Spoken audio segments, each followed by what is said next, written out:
Hey guys, welcome back to the channel. This is story about what if Jiraiya takes a bit more interest in Naruto's life and changes him completely. Part 1. Before I start, please do support for more amazing content and comments for part 2. Do consider to subscribe my channel and share my video to your friends and check out the description as well. Let's start the video. The toad popped into existence near the bottom of the small pond. The smoke of its forward summoning quickly dissolved in the water, and what little that made it to the surface was indistinguishable from the traces of evening fog hugging the top of the water in places. The frog quickly propelled itself to the surface and looked around for a few moments. Seeing the coast was clear, it hopped up onto a nearby walkway and opened its mouth wide. A hand appeared and slowly stretched out of the small amphibian. A short time later, a fully grown man emerged from the impossibly stretched out toad. He looked like a completely nondescript leaf shunin. The man nodded silently to the small creature before it hopped back into the water and disappeared with a small ripple. He quickly faded into the shadows, easing quietly away from the now still waters. In moments he was drifting silently through the streets of the village in a seemingly random fashion.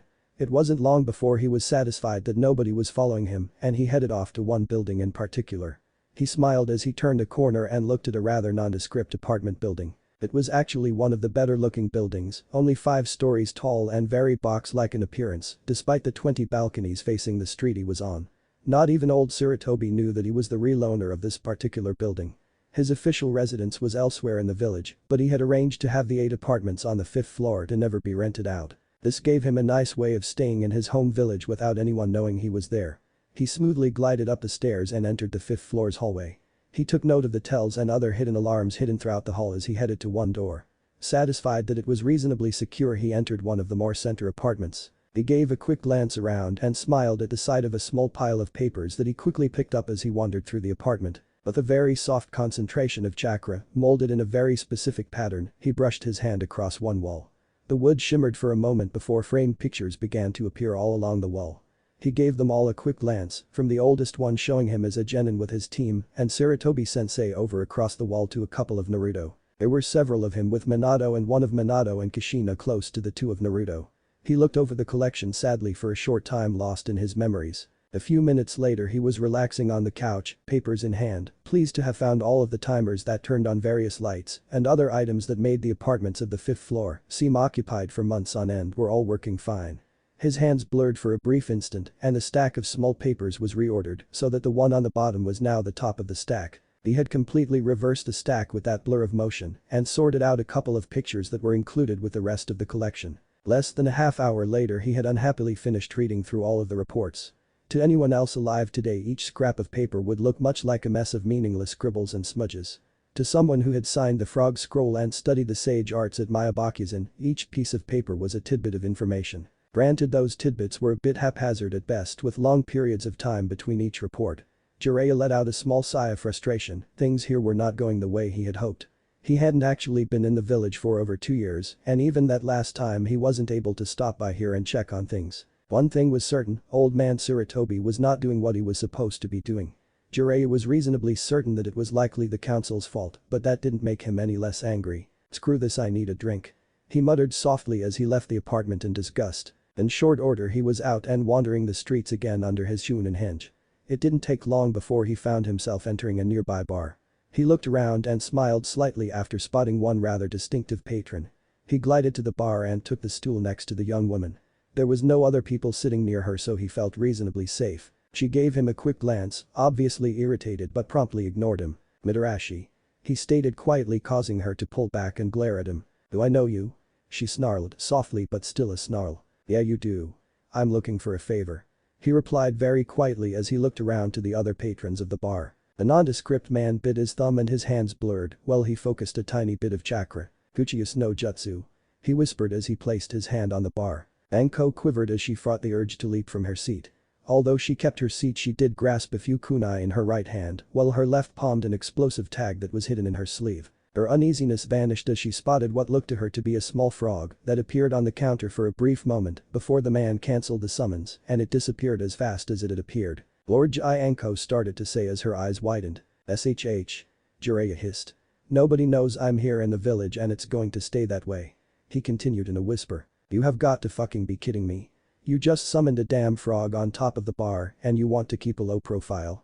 You really are an idiot," she muttered in a barely audible voice. That one was a toad, not a frog, and nobody in here other than you has the slightest clue that it was here. Frog, toad, whatever. What do you want? I dropped the ball on an old obligation and I'm hoping to correct that.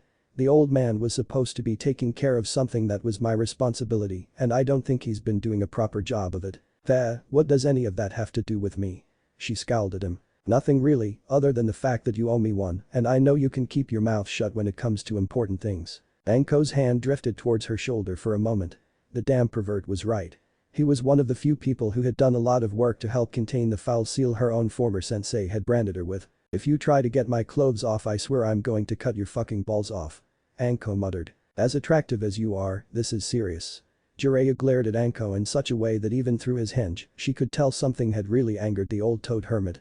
She paused for a moment. Alright, already tell me what you want. You know of Uzumaki, right? The fox brat. Yeah, sure, who doesn't? Anko shivered ever so slightly at the venom she glimpsed at in Jiraiya's eyes when she said fox brat. I'd like you keep an eye on him, especially this coming October 10th. You have got to be kidding me. I'm no fucking babysitter. Anko growled. Give me a break already. I know that.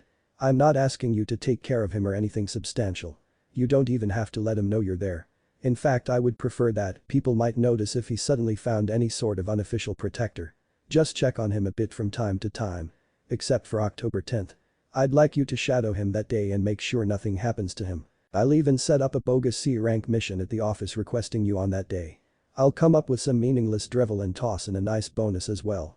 You can spend the whole day and evening just following him around while eating dango. Anko looked at him with an intense expression of irritation. Did you fall off of one of your silly toads and hit your head? She asked. No, I did not. Jiraiya stated. Anko's eyes widened slightly. The undercurrent of anger emanating from the man's voice with that one simple sentence was hard to believe. Her eyes darted around the bar scanning the other patrons. Not one of them had reacted, and to tell the truth, she hadn't felt the slightest psychic whisper of the massive amount of killing intent she knew was lurking just below those few words. She was both surprised and impressed that the old man could not only be that angry but managed to suppress it on a psychic level when it was so obvious to anyone skilled in reading people's emotions through body language and voice patterns. Of course, that supposed that they had to be close enough to hear the man's words. She's lay odds that if there had been any Hyuga in the bar, they would have either vanished or intruded on the conversation by now. Whatever was going on with the fox brat, she certainly wasn't going to do anything that added to Jiraiya's anger. In fact, she concluded that she'd better stop thinking about the kid as the fox brat. Okay. I'll do it. She muttered softly as she turned back to her drink. Thanks, Anko, I really appreciate this. I'll talk to you later. Jiraiya said quietly as he got up, tossed a hefty amount of cash on the bar and left. Naruto was bored. As much as he screwed around and didn't pay attention in class, days at the academy were certainly better than the few short breaks they got throughout the year. He still had a week to go before classes started up again, and he didn't think he'd be able to handle that one last week without going completely insane. He gave a pile of scrolls currently residing under his non-working TV a scowl. His frown deepened at the thought of trying to wring anything useful out of those scrolls. He had induced many headaches over the past few years, trying to figure out some of them. With a sigh, he pulled his white t-shirt on and grinned as he headed out of his bedroom area and was quickly out the front door and down all the flights of stairs to the street. With a little luck, he'd be able to find and pester Iruka-sensei. With a lot of luck, he would be able to finagle a bowl or two of ramen out of his one tolerable instructor. Rounding a corner at a full run, he collided with a large man and fell backwards onto his rear end. Looking up, Naruto felt that the man was vaguely familiar, but he didn't really remember him. Taking in the sight of the man's long white mustache and weird glasses that didn't show his eyes made Naruto peer intently at the really large man. The faint glimmer of a dim memory tugged at him as he looked the man over and decided he looked like some sort of high-class waiter. Ah, it's Mr. Great Ninja himself. How are you doing, kiddo? Still in the academy? You? Naruto nearly yelled as he pointed at the man, the vague memory sharpening. Me? Yeah, wait, I don't know your name, but you're the guy who bought me my first real ramen at Ichiraku's. Naruto continued, his hand jabbing back and forth as he continued to point at the man. That's right. In fact, I seem to remember that I promised you some more ramen if you did really well at the academy. Jiraiya stated while crossing his arms and smiling down at Naruto. His smile faded quickly as he watched Naruto's face fall, and for a moment the young boy looked devastated. Well, Naruto started before the man suddenly cut him off. Tell you what, I can tell you're not doing as well as you would like. How about I treat you anyway and you can tell me all about it? Jiraiya flashed a wide smile. Really? Naruto's face lit up with a huge smile. Yeah, really? Come on, kid. The disguised Jiraiya said with a chuckle. 10 minutes later, the two arrived at the Ichiraku ramen stand. Tucci greeted Naruto with a smile, but eyed Jiraiya with a tinge of suspicion for a moment. "Hey old man. One bowl of miso please." Naruto yelled out as he jumped onto a stool. "Sure thing Naruto. What about you?" Tucci asked Jiraiya as he took note of the odd glasses and sharply pressed vest. I think I'll go with a bowl of beef ramen please," Jiraiya said through his hinge. Naruto seemed slightly nervous and apprehensive as they waited for their orders. Jiraiya looked down out of the corner of his eye and chuckled slightly, knowing that the boy was dreading talking about his performance at the academy. "I take it you'd rather not talk about the academy?" the older man finally asked. "Yeah, it's not as good as I would like," Naruto stated with a rare burst of honesty. Naruto fidgeted a moment and Jiraiya suddenly felt an extremely well-suppressed chakra signature. He glanced around for a moment before his eyes locked onto an odd shadow along a nearby building. "Don't beat yourself up about it kid. Hey. Tucci-san, do you have a public restroom?" Jiraiya asked. "Sure around the side." Tucci's eyes narrowed at the fact that the stranger knew his name but didn't know about the restaurant's bathroom. Jiraiya stood up and quickly rounded the corner. As soon as he was certain he was out of sight of Naruto and the ramen chef he seemed to blend into the shadows and vanished. An instant later he appeared next to the shadow he had taken note of earlier, briefly dropping his hinge as he reached into the shadow and tapped the masked shinobi on the shoulder. As the Anbu startled, stunned that not only had someone gotten the drop on him, but that someone was none other than Lord Jiraiya of the Sannin. Before he could react Jiraiya's hinge was back in place. "Lord Jai," the Anbu started to say before he was cut off. "SHH. Listen, nobody and I mean nobody should know I'm here. Do me a big favor and don't mention seeing me to anyone, not even to the Hokage. He thinks I'm over in Iron Country near the lightning border and I'd really prefer not to get another lecture about not being where he thinks I am. As a token of my gratitude you can have this." Jiraiya reached into his vest and pulled out a book that he promptly handed to the Anbu captain. Icha violence?" the masked shinobi asked. "That's an advanced autographed copy. It should be in stores in about 2, maybe 3 months though. I imagine that even if you don't care for my literature you could trade it to Kakashi and he will be deeply in your debt. I have to check a few things on the kid seal, so don't freak out when we vanish after we finish eating. I promise he'll be fine and I should have him back here after about an hour or 2. There isn't anything wrong with the seal is there?" Despite his Anbu training the man paled behind his mask. "No problems at all. It's more of a checkup type of thing and I want to see a few things that I just haven't had a chance to ever look at. Sarutobi has assured me several times that there's nothing wrong with the fourth's work. Minato was an unparalleled master of sealing, much better than even me, but like I said, I simply haven't had a chance to really look it over. There are 8 other Biju out there, even if all of them are probably sealed, you never know when one might come knocking on the door. As far as I've been able to gather over the years Minato's seal is possibly the strongest one anyone has come up with yet. It's certainly something I want to know more about for a lot of reasons." "Ah, you have my word Jiraiya-sama. Nobody will know you were here from me. This book was actually a gift from a friend of a friend who was on a caravan that arrived from Kumo yesterday. Thank you my lord." The Anbu bowed deeply, the book disappeared into his vest and he promptly vanished. Jiraiya smiled as he sensed where the Anbu had reappeared. It was a bit further away but still reasonably close to Naruto if any of his superiors decided to check up on him, yet far enough away that when Jiraiya decided to leave, it wasn't likely that he could be followed. At least not without knowing he was being followed. Jiraiya returned to his seat and other than ordering a second bowl each the rest of their meal passed in relative silence. Naruto was still somewhat subdued over thinking about his performance at the academy, despite not really talking about it, and Jiraiya was content to simply sit there and enjoy the ramen. "Ah, Tucci-san, that was excellent as always. It has been far too long since I have eaten here, but you still make the best ramen I've eaten in any of the elemental countries," Jiraiya stated as he stood up, dug out his wallet, paid for the ramen while leaving a generous tip. "So you've been here before?" Tucci asked. "Sadly not for several years. My work doesn't bring me back to Konoha anywhere near as often as I would like. Hey kid, come along and we'll see if I can help you for the academy in some way." Naruto eyed the man for a moment. There were very few people he trusted, but something about this man seemed okay. Besides, he was pretty confident that he could vanish in the crowds and lose the big man quickly if he had to. "Sure," the young blonde said with a shrug. The two walked off as Jiraiya concentrated on the various chakra signatures in the area. As they rounded a corner the tall older man spoke. "Want to see a cool technique?" Naruto's head snapped up and his eyes got wide. "You know some jutsu?" "Sure. Show me." "Watch carefully now, this is commonly used by Leaf Ninja." Jiraiya's hands moved slowly through a short series of seals as he concentrated his chakra. After the final seal he reached down and put his hand on Naruto's shoulder as he released his chakra and the jutsu activated. There was a swirl of leaves that surrounded and flowed around the two for a moment before they vanished. A few seconds later they reappeared in front of Naruto's apartment door. Jiraiya almost stumbled for a moment, but Naruto didn't notice as he was staring at his door with his mouth open in shock. That was a little farther than most anyone would normally go with that, but that was a shunshin. A lot of villages use light variants of it, and usually Leaf Ninja add leaves that can help confuse some trackers if you're lucky. Wow. Can you teach that to me? Jiraiya laughed. I don't know. Have you learned how to do a kawarimi yet at the academy? Well, they showed it to us last term, but I haven't been able to get it to work yet. To be honest, then I can't teach you the shunshin until you get the hang of kawarimi. Oh. That sucks. Naruto replied in an uncharacteristically subdued manner. I guess it will have to wait then. Let's see what you've been working on then, why don't we? The disguised Jiraiya said as he gestured to the door. Oh. Right. Naruto answered with a flush as he fumbled with his key, opened the door, and quickly led Jiraiya into his kitchen area. So what kind of instruction materials do you have here anyway? Jiraiya asked as he followed Naruto into the small apartment. Most of the stuff I've got here is that pile of scrolls. Naruto stated, pointing to a small pile of scrolls. Jiraiya walked over to the pile and quickly looked over all of them. He felt a white flash of fury as he finished looking through Naruto's collection of scrolls. Not one of the ones he had given to the young boy years ago through one of his frogs was there. Are you sure that these are all of your scrolls? You don't have any more or have lost any, have you? Well, I did have a few others, but one of my instructors at the academy traded me a jutsu scroll for them when I first started there.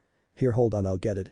Naruto dug through the collection and handed Jiraiya a scroll. Jiraiya opened and quickly skimmed through the scroll before looking at the young blonde in frustration. Muttering a soft curse under his breath, he counted to 10 and then again only backwards before he continued. Let me guess, you were never able to get that jutsu to work, were you? How'd you know? Naruto asked, the surprise evident on his face. You are far too trusting. The seal sequence in this scroll is messed up and it doesn't even come close to matching the description on how to mold chakra for this. At best you might be able to mildly electrocute yourself with what is described here. I hope you don't mind, but I'm going to keep this particular scroll. Many of the instructors at the academy are really no different than all those villagers that give you a hard time. Many of them are probably screwing you over.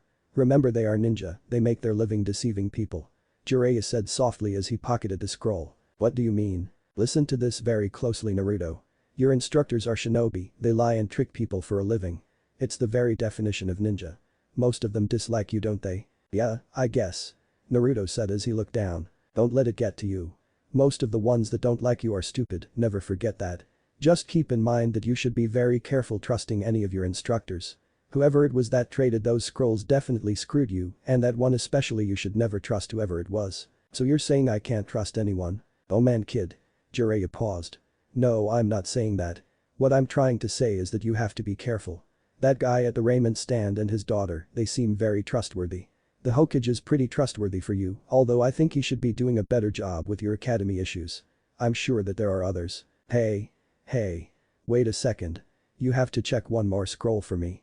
Naruto said as he ran out of the room. In the moment he was back, practically shoving a rather worn-looking scroll into Jiraiya's hands. What's so special about this one? One of the instructors gave it to me and said it should help me out, but I've always had trouble trying to understand it. Jiraiya looked down at Naruto with a frown. He opened the scroll up, fully expecting it to be another attempt to sabotage Naruto's shinobi education, or worse, Naruto himself. A minute or so later he had skimmed through the entire scroll and a small smile appeared on the older man's face. Well kid, it looks like you have at least one instructor at the academy that is trustworthy. Not only is this one of the better introductions to the theory of chakra manipulation, it has some good practical stuff in it. Also see these notations on the edges. Jiraiya pointed to some additional notes written on the scroll. Yeah, I guess. I never really noticed them before. Well, to me it looks like this is actually a family scroll. Something that shinobi parents have their children study when they enter the academy. But Iruka-sensei doesn't have any parents, he's an orphan like me. Naruto stated quietly. This scroll is probably even more precious than I thought then. It is very unusual for an instructor to lend or give such a scroll to a student, especially if they had lost their own parents. Most shinobi would hold onto it until they had children of their own or would give it to one of their siblings. Jiraiya said softly as he handed the scroll back to Naruto. Naruto's eyes were slightly wide as they completely locked onto the scroll. His knuckles whitened slightly as his grip tightened.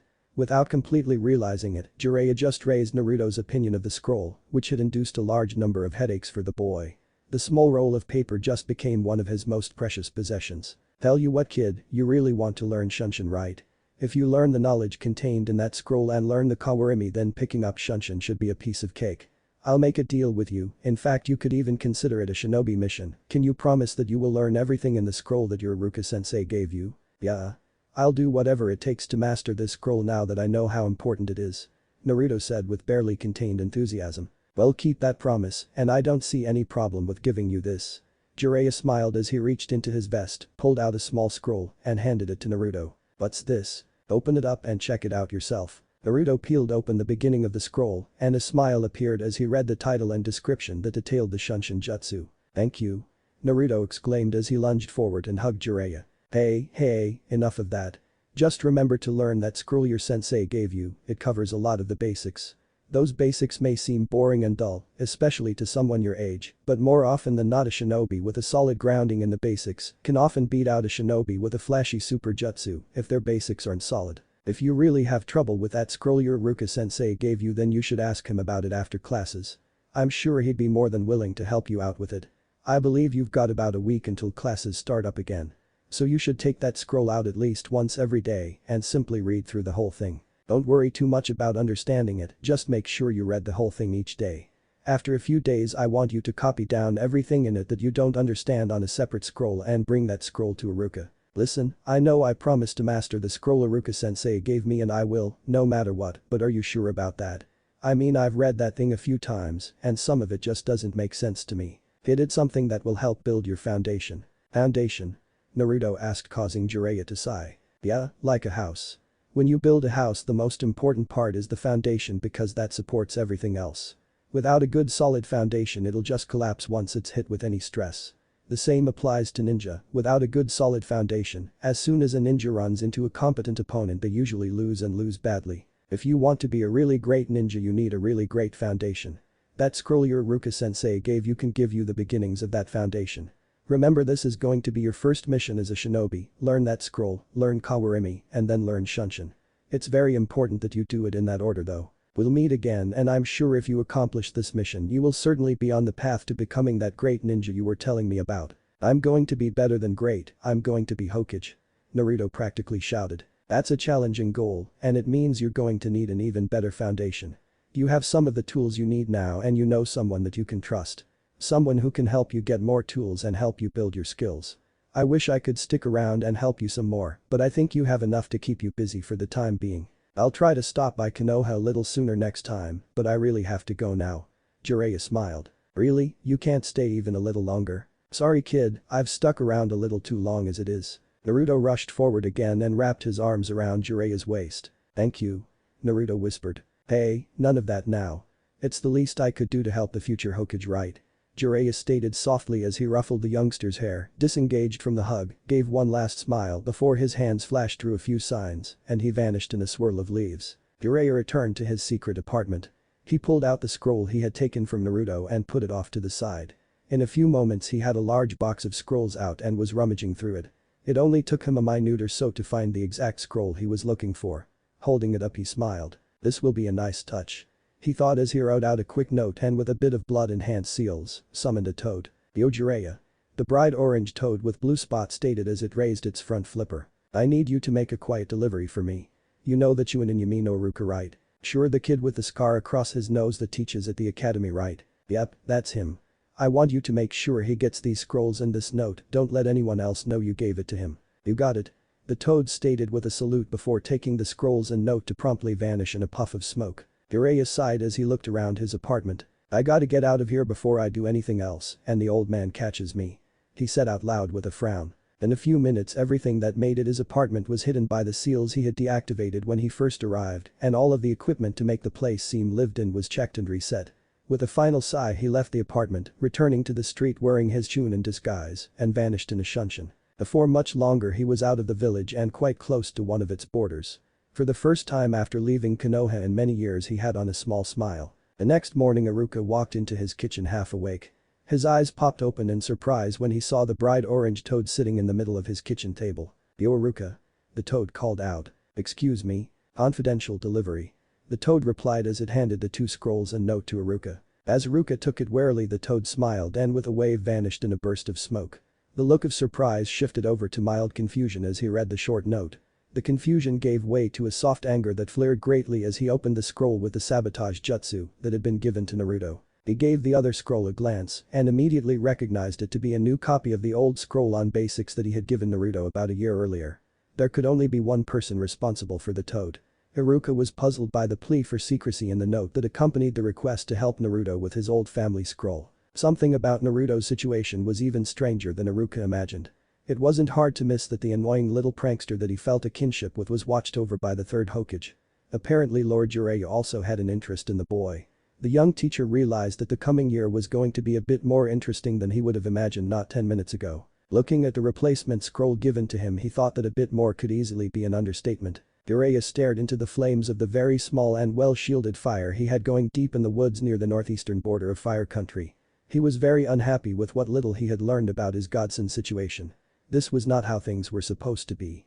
The longer he thought about how he had allowed himself to neglect the boy, the more angry he became. He was mad at his old sensei Hiruzen, and he was growing more and more angry and disgusted with himself. Enough of this moping around crap. So I can't directly act on the kid's behalf. Well, I don't give a damn anymore. There's bound to be plenty of opportunities that I can take advantage of. He muttered to himself. The toad sage concentrated on the names of the toads he had checking in on Naruto from time to time in Konoha as he performed the summoning jutsu. In short order the smoke cleared to reveal two toads, one a very pale green and the other a light tan. While much smaller than many of the toads he typically summoned, they would be considered very large for normal toads. Yo. Jiraiya-sama. The two called out in unison as they each raised their flipper-like hands in salute. Okay. I've had enough with the way things have been going with our little project in Konoha. From now on I want a full team of stealth toads watching the boy at all times. I want immediate verbal reports if anything unusual happens, and we're going to finally give the boy as much support as we can get away with without old man Hokage or anyone else for that matter finding out. So you basically want to infiltrate your home village? The tan toad asked as both amphibians' eyes widened. Yes. That's exactly what I plan on doing. Do you guys think Minato would be at all happy with what's been going on? I've lied to myself for far too long and let that old monkey push me around over this. If his father hadn't died, the boy's name would be on our contract scroll already, and I am most certainly going to get him to sign it as soon as I possibly can get away with it. He's one of ours. You know it, I know it, and everyone back at my Abakuzen knows it. I've shamed the memory of Minato long enough. From now on we take care of him as much as we would take care of any other one of our own. No shriveled up old monkey is going to prevent us from helping the boy any longer. It's about damn time. The tan toad practically yelled as it bounced up and down a few times. What kind of limits do we have? The pale green toad asked. Don't get caught, that's it. Take anything you think the boy may need from my apartment that we've been using for the info drops and get it to him whenever you think necessary. If you need anything that isn't there, send a messenger toad to me and I'll take care of it. The two toads nodded and vanished with the characteristic smoke of a cancelled summons. The first day of the school year's academy classes arrived. Shino walked quietly through Konoha on his way to the academy building for what was sure to be his final instruction year as an unranked student. He had an interesting summer break, often working with his father to manage several unhosted Kikai colonies that had been residing within his home for several generations of Aburam now. Each family within the Aburam clan had at least a dozen separate colonies at their homes, in addition to whichever colonies they hosted individually. Shino arrived early as was his habit from the previous years he attended school here. He quickly settled into a comfortable position along the wall near the entrance next to a bush. In a relatively short amount of time most of his classmates arrived, and as they began to cluster into small groups, he found himself left alone. Glancing around, he took note that Hyuga Hinata was also alone across the playground area from him, and that Uzumaki Naruto was another student alone and not part of a group. He gave a glance to Hinata and almost smirked as her pale eyes fixated on Naruto. It was difficult to tell that her wide Hyuga eyes were in fact following Naruto, but Shino was certain they were. His gaze shifted back over to Uzumaki, and he also watched a normally rambunctious blonde. He often found himself intrigued by Naruto. Even more so this morning, for Naruto was quietly reading a scroll with an intense expression on his face. The young blonde expressed a loud sigh, quickly rolled the scroll up and caused it to disappear inside his jacket. Naruto sprang to his feet and immediately fell into his typical mannerisms of loudly running around the recreation area. As Shino watched the young blonde tear through the play area, he again noticed the open hostility many of the other students met Naruto with. A few moments later Naruto was hanging around Shikamaru, Chogi and Kiba. While those three didn't particularly welcome him, they also didn't reject him like many of the others. Shino's eyes then tracked to Uchiha Sasuke. He wasn't alone, but he certainly looked like he would greatly prefer being alone, as a significant portion of the girls in their class gravitated around the last Uchiha in the village. His eyes locked back onto Uzumaki. There was something subtly different about the loud blonde than when they left for the summer. His ever-present dopey smile was there as always, but every once in a while Naruto's expression would change ever so slightly. In those brief moments Naruto's smile was that of someone with a pleasant secret. Before Shino could ponder further on Uzumaki he felt a tingle of unease from his colony. His eyes narrowed as he began to scan the playground in his area. There was some sort of predator nearby that his Kikai were unable to pinpoint. That was extremely unusual. Whatever it was no threat to him and not likely to be a significant threat to his colony as a whole, but it was certainly a threat to individual Kikai. He spotted a rather large but typical housefly. Just as quickly as he spotted it and dismissed it, but before his eyes could focus elsewhere the fly vanished. Shino's attention immediately locked onto the area where the fly had been. He shifted slightly to look behind, and under the small bush the fly had been lingering around. A small patch of orange caught his eye, and he shifted more. Changing his new angle a little more revealed a rather large-sized frog sitting in the bushes. His brow furrowed as he concentrated. No normal frog would have been able to hide its presence so well from his Kikai or be able to snare a fly so quickly. It was also very unusual to even see a frog on the academy grounds, there was no nearby open water for the amphibian. As he watched the amphibian he realized that it seemed to be watching one of the students. Shino followed its gaze and was surprised to see that the frog appeared to be watching Naruto. He glanced back and forth between the frog and his hyperactive classmate, thinking maybe he had made a mistake, but the longer he watched the more sure he became that the frog was in fact watching Naruto. As he stared at the frog it suddenly shifted to look directly at him. Shino almost let his mouth drop open in surprise, as he was certain that the frog looked irritated. A moment later it was gone. Shino had no idea where it had gone, it had left no trace or sign of its passage. If he had any doubts about his own observational skills, he would have thought he had simply imagined the whole incident. Wherever it had gone to it was far enough away that his Kikai quickly relaxed. "You saw the toad, didn't you?" Shino started, not quite jumping, but almost as Hinata spoke after seeming to appear next him. He was certainly stunned that she spoke to him at all. As far as he knew the quiet girl had never initiated any sort of conversation with anyone ever before, even the instructors had a hard time getting the young girl to speak more than a few words. He looked down and realized that there was a subtle but desperate plea to her question. Yes. Toad. I thought it was a frog. The slightly shaken Shino spoke, still trying to reconcile the fact that Hinata never approached anyone yet here she was speaking to him. They are toads, closely related to frogs, but definitely toads. They appear occasionally and watch Naruto. Usually it's a tan or light green one, this is the first time I've seen an orange one. You are the only person other than myself who has ever noticed one of them. Hinata stated, and Shino noticed the earlier desperation in her eyes had faded slightly. Really? That is most unusual. Do you know how long it has been going on? Shino asked as he wondered if the young girl had worried that she had imagined the amphibians. 3 years that I am aware of, perhaps longer. She replied. Is it still here? He asked. Yes, it moved to the other side of the recreation area when it realized you were watching it. It is not a normal toad. None of them ever are. That one used some sort of Kawarimi or more likely a Shunshin variant just now.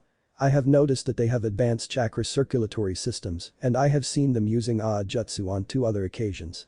That indicates they are shinobi toads. Shinobi toads. That is unusual. I did not think there was anyone currently in the village that used toads. The only living leaf shinobi that I am aware of with ties to toads is Lord Jiraiya of the Sannin, but he is rarely in the village. Hinata stated softly. Toads, shinobi toads especially, could be quite damaging to Kikai, and Shino's family tried very hard to keep tabs on creatures used by other ninja that could be used against them. While it was possible that there was someone else contracted with the amphibians, Jiraiya was the only one still alive that Shino was aware of the Aburam clan knowing of. Lord Jiraiya was rarely in the village, so it didn't seem to make sense that these toads were doing his bidding. Even if they were, why Naruto? The only other notable user of toads in the village in recent times had been the 4th Hokage, who had been dead almost a dozen years now. While hardly privy to his clan's intelligence efforts, Shino was reasonably certain that if the village had any other active toad users he would know about it. It was also generally assumed that shinobi creatures under contract tended to stay loyal to the village that their contract signers were loyal to. As long as Lord Jiraiya was loyal to Konoha, the toads ought to be as well. Since Lord Jiraiya was not listed as a missing nin like his former teammate Orochimaru, to Shino's knowledge anyway, the toads should be loyal to Konoha. Perhaps it was somehow related to the 4th. Shino mused for a very brief moment before dismissing the notion. There was something, perhaps several somethings he was missing, and he quickly assessed that further contemplation of this puzzle without additional information would most likely be pointless. As soon as he returned home later though he would be speaking to his father about all of this. Shino heard a click and glanced to the door as it opened. When he turned back Hinata was a good distance away, she had somehow moved without him noticing again. He shook his head, slightly confused by the young girl's extremely uncharacteristic behavior, but otherwise unconcerned. With a brief sigh he headed inside and a new school day began. The growing puzzle of Uzumaki Naruto would have to wait. The rest of the day proceeded much like most of his previous academy days, and almost before he knew it, he found himself home. Thoughts of Uzumaki and apparently multiple toads ran around in circles in his mind. To the point that he felt he needed to discuss the issue with his father. It didn't take long at all before he found himself in his father's study. "Father? Yes. I noticed something rather unusual this morning just prior to the beginning of my classes at the academy. Indeed. I noticed a toad that I strongly believed to have been a shinobi toad. It appeared to be watching Uzumaki Naruto." Shino was slightly surprised as he caught the barest sound of his father sharply inhaling. Apparently his father was uncharacteristically surprised by his words. "That is most interesting." Aburam Shibi stated softly. "It was a rather unusual first day of the term. My observation of the toad also induced Hyuga Hinata to initiate a brief conversation with me about the toad. I do not believe she has ever initiated a conversation with anyone ever before. Intriguing. She claims that these toads have been watching Uzumaki for at least 3 years. To my knowledge the only active Konoha shinobi contracted with the toads is Lord Jiraiya of the Sannin. It seems rather unlikely that Lord Jiraiya would have assigned toads to observe someone such as Uzumaki. The fourth Hokage was the only other signatory in recent times that I am aware of, but I cannot reconcile any reason or even being able to have the toads watch Naruto nearly a dozen years after his death. That does seem to be quite a puzzle."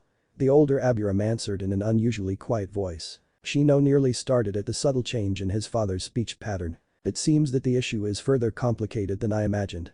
Is there anything you know regarding Uzumaki that would help explain my observations?" Shino's father hesitated for a long moment while looking intently into his son's eyes. "Nothing that I am allowed to speak of." The older man finally answered. "Nothing." Shino paused for a moment to stare just as intently back into his father's eyes. "Perhaps I should simply continue my observations until I can form a more complete hypothesis. That would likely be the best course of action. Another possibility, although remote, that the toads themselves are watching young Uzumaki. Perhaps they are scouting a potential signatory for their contract. That seems rather strange." "Yes, it would appear to be strange, but one rarely knows what goals summons have of their own. It does pose an additional possibility that I suspect that you did not consider, even if it is a rather unlikely. Although." Shino looked up, confused that his father had stopped speaking, and it was obvious that the older Aburam was concentrating intently. To add to his confusion he noticed that there was a slight tremor to his father's hands. Shino's confusion faded as he looked up at his father in mild shock. He had never seen his father in such a state. Apparently something that Shino had stated managed to unsettle his father. "Father? One moment, son." The man continued to mentally go over his suspicions. "You must come with me and speak of this to the Aburam Council. I do not understand." "Your understanding is not required. In fact, at this time it may very well be detrimental." Despite showing no outward signs of any emotion, Shino was stunned as his father almost literally dragged him out of their personal residence and over to the clan meeting hall. Several of his father's Kikai flew off ahead of them, dispersing to several other Aburam residences. Before he fully came to terms with what was going on, Shino found himself standing next to his father in the center area facing 3 small tables that were arranged in an almost half circle. Despite feeling slightly uncomfortable being the focus of an unscheduled clan meeting, Shino showed no reaction. In short order, at his father's request, he quickly described the incident of the toad watching Uzumaki, along with his conversation with Hyuga Hinata. His father told him to sit in the general seating area as the older man turned and took his own seat among the other 4 clan council members. Shino heard one member whisper the name Kushina before the clan head cast a sound barrier jutsu over the group. After a few minutes the council all nodded in agreement. Shino's father stood and walked over to his son. "I am afraid that I can offer nothing that could answer your questions or even discuss any tentative conclusions or suspicions you may have. In fact, the only guidance I can offer is the same that I have told you for many things in life. You must trust your own observations first over the words of others. You must especially be cautious of the words of those outside of our clan. I wish I could enlighten you more on this subject, but I and all of the other elders are bound in this matter." At that, the deeply puzzled Shino gave his father a brief nod and left the room. As much as he wanted to know more of what his father knew, he knew that no further information would come from the man. Back at the academy, Naruto was sitting on his favorite swing reading through the scroll given to him once again. It was getting to the point where he had effectively memorized most of the scrolls simply by the brute force method of repetition. He was completely alone since all of the other students had left over an hour earlier, but for once he hadn't noticed anyone leaving. Naruto heard the door open and a few academy instructors appeared, leaving the building for the day. A few of them scowled slightly when they spotted Naruto, but the majority of them simply ignored the youngster in orange. Naruto's face broke into a huge grin as he finally saw Iruka near the back of the group. His teacher was looking down, apparently reading something and hadn't seen Naruto. "Hey! Iruka-sensei." The boisterous blonde yelled out. "Naruto? What are you still doing here? Classes ended nearly an hour ago, shouldn't you be home doing your homework?" "Actually, I was going over some stuff and I had some questions for you," Naruto stated as he pulled out the old scroll that Iruka had given him last year. Iruka's eyes widened slightly and he quickly caused the scroll he had been reading to disappear into his vest. He felt a bit of relief that Naruto didn't notice the scroll. Especially considering that it was a newer copy of the same scroll Naruto held. Neither of the two paid any attention to the other instructors quickly and quietly leaving. "So what's the problem?" "Oh man, like everything. Naruto, I really don't think there's any way I can possibly cover everything right now," Iruka said with a small chuckle. "Okay, I understand." Naruto sounded ridiculously dejected as he looked back down. "Tell you what though, I'm sure I've got enough time to cover one thing in the scroll. Is there anything in particular that is really giving you headaches?" "I wasn't kidding when I said everything," Naruto claimed with a pout. "Naruto, alright already, there is one thing that is really bothering me. When I first started at the academy my kunai throwing wasn't all that bad, but for the past few years it's been horrible. I've read the scroll you gave me a few dozen times and I've done everything it says about kunai, but I can never get them to work all of the time." "Well, that's usually pretty easy. Let's take a look at your throwing. Use that tree over there as your target." "You got it." Naruto quickly pulled several kunai out of his pouch and began launching them towards the tree as Iruka watched him closely. It was immediately obvious that something was wrong. Only a single one of the kunai managed to stick into the tree and it was doing so at an odd angle. "That's odd, your grip on the kunai looks pretty good and your throwing seems fine as well. Go get all of the kunai you just threw and bring them back to me." In a few moments Naruto was carefully handing over all of the kunai he had failed to properly hit the tree with, along with the one that had managed to score an almost proper hit. Iruka began to frown as he held each one on its own. With each successive knife his frown deepened and his anger began to build. "Are you okay, Iruka-sensei?" Naruto asked, almost timidly. "Yeah, but I want you to try something for me," Iruka answered as he reached into his own hip pouch and pulled out a half-dozen kunai that he handed to Naruto. "You want me to use your kunai?" the blonde asked in a shaky voice. "Yes, but relax a bit first, they're not going to hurt you and neither am I if you somehow manage to break any of them." Naruto nodded, took a few deep breaths and began to throw the 6 knives at the tree one after the other. His eyes widened and his mouth fell open in shock as he realized that 5 of the 6 were now sticking into the tree. Also that the 5th had scored a glancing blow that would have stuck in along with the others if it had been just a few inches to the right. "Hey, they work." Iruka's frown disappeared as he looked at the huge smile that was plastered over Naruto's face. "Of course. The problem isn't you, Naruto, it's your kunai. The ones you've been using apparently have been defective. Let's see that scroll I gave you last year." Naruto handed the old scroll over to his sensei, who quickly opened it up to the section that covered kunai. "Ah, here's a bit of a problem. This happens from time to time with old scrolls like these. This is really supposed to be a simple overview and people tend to add their own notes to them. See these smudges here?" Iruka said as he pointed to a mass of blurred splotches. "Yeah? I thought they might have been words a long time ago, but I was never able to read any of them. Well, when I was a kid the scroll skipped over how to judge the balance of a kunai. I think I spilled some juice on them back then, sorry about that. One quick way to get a rough idea about a kunai's balance is to hold it in your hand, placing your index finger perpendicular to the blade a little bit behind where the blade meets the handle. By opening up your hand slightly and twisting it, the kunai should roll over your finger just a bit and balance on your finger. Here, watch." Iruka said as he took one of the kunai that Naruto had successfully thrown and was shortly balancing it on his finger. "Hey, that's pretty cool," Naruto said as he stared intently at the balancing knife. "Now watch one of the ones you had trouble with." Iruka did the same thing with one of the first kunai Naruto had thrown. It quickly tipped forward and fell to the ground. "Well, that sucks, but at least I know," Naruto grumbled. "It's actually a bit worse than what you think, Naruto. Each one of those kunai you first threw is different. Some are tip heavy and some are handle heavy. As far as I can tell, not one of them matches any of the others. Tell you what, why don't you just keep those 6 of mine to practice with? Just make sure you check any new kunai before you buy them, okay?" "Oh, you better believe it, Iruka-sensei," Naruto exclaimed as he thought about how he had been screwed once again. "Well, it's getting close enough to dinner time, I've got stuff to do after that and I'm sure you have homework, so I'm going to call it quits for this after school session, but if you want I'll treat you to some ramen over at Ichiraku's." "You're the best, Iruka-sensei." The two left the grounds each with a smile despite their darker thoughts as they both thought about Naruto's defective kunai. A green and yellow toad watched as they left, deep in thought itself. With a slight scowl the toad vanished. Several moments later it reappeared in Jiraiya's apartment. It hopped over to a cabinet and with a few toad-style hand seals, it focused some of its chakra into the hidden lock, causing the door to pop open. It looked over the mass of revealed scrolls and smiled as it spotted one in particular.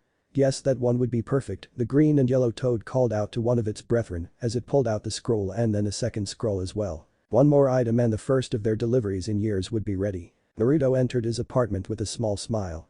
For the first time in a very long time he felt that he had finally learned something at the academy.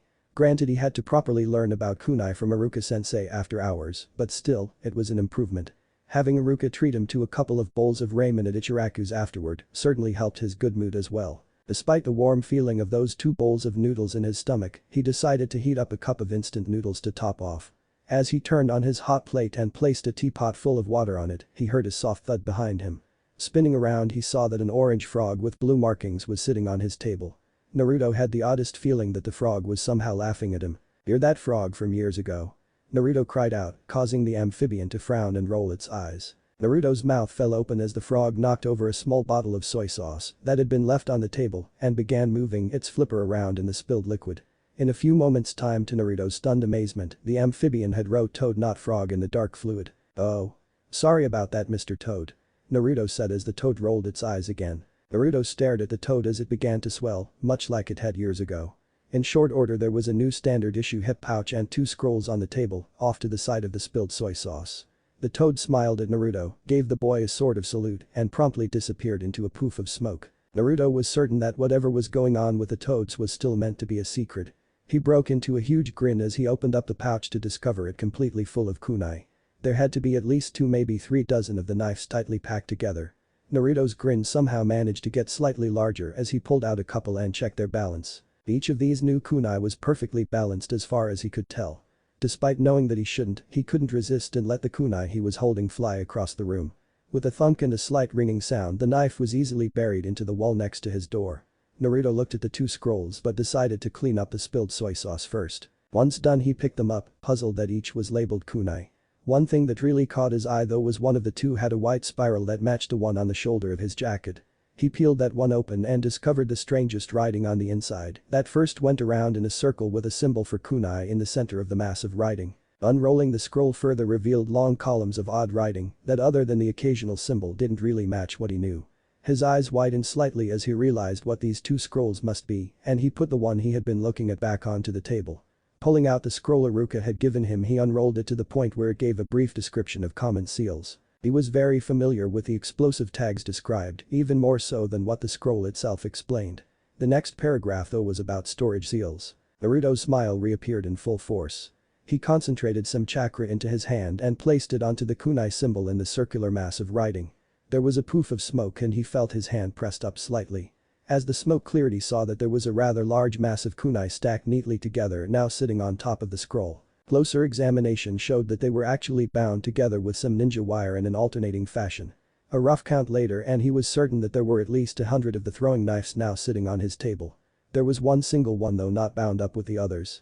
Naruto looked closely at it before touching it. It was different, slightly longer and a darker color than any kunai he had ever seen before. There was a bit of paper wrapped around it that he quickly pulled off. He was half expecting it to be an explosive tag and was somewhat disappointed to see that it was just a note. Written in neat handwriting that looked girlish to Naruto the note stated, "Kunai of the habanero. Hands offered I. This means you mini." There was a familiar spiral after the writing and Naruto noticed that there was also a spiral etched into both sides of the blade of the dark kunai as well. He looked very thoughtful as his hand drifted up to lightly touch the matching spiral on the patch on his shoulder. He couldn't be certain, but part of him suspected that this particular kunai must have belonged to his mother. He closed his eyes as his grip tightened on the handle. He was never going to let this knife go. Naruto gasped slightly as he remembered something he had been saving. Gripping the dark kunai he rushed into his sleeping area. He pulled out a drawer and pulled a hidden kunai off of the back of the drawer itself that he had taped there a few years ago. It was the very last of the kunai that the orange toad had given him when he first moved into his apartment years ago. For a while he considered it his last kunai. A quick check showed that as far as his new ability went, it was perfectly balanced. With smile he placed his last kunai on the end table next to his bed and then lay the dark one down next to it. A moment later he reached into the hip pouch he was wearing and pulled out one of the 6 kunai that Iruka had given him and placed it on the table to the other side of the dark kunai. His eyes lingered on the 3 knives for a few minutes until his teapot started to whistle. Rushing back to his kitchen he rushed around a bit before returning to his bed, stirring the cup ramen, waiting the necessary 3 minutes as he sat on his bed staring at the 3 blades. A few hours later he was lying on his bed in the dark still staring at the kunai he couldn't see. Sometime after midnight he finally fell asleep, the 3 kunai becoming an odd representation for the family he never knew. Things quickly settled into a routine over the first week of classes for Shino.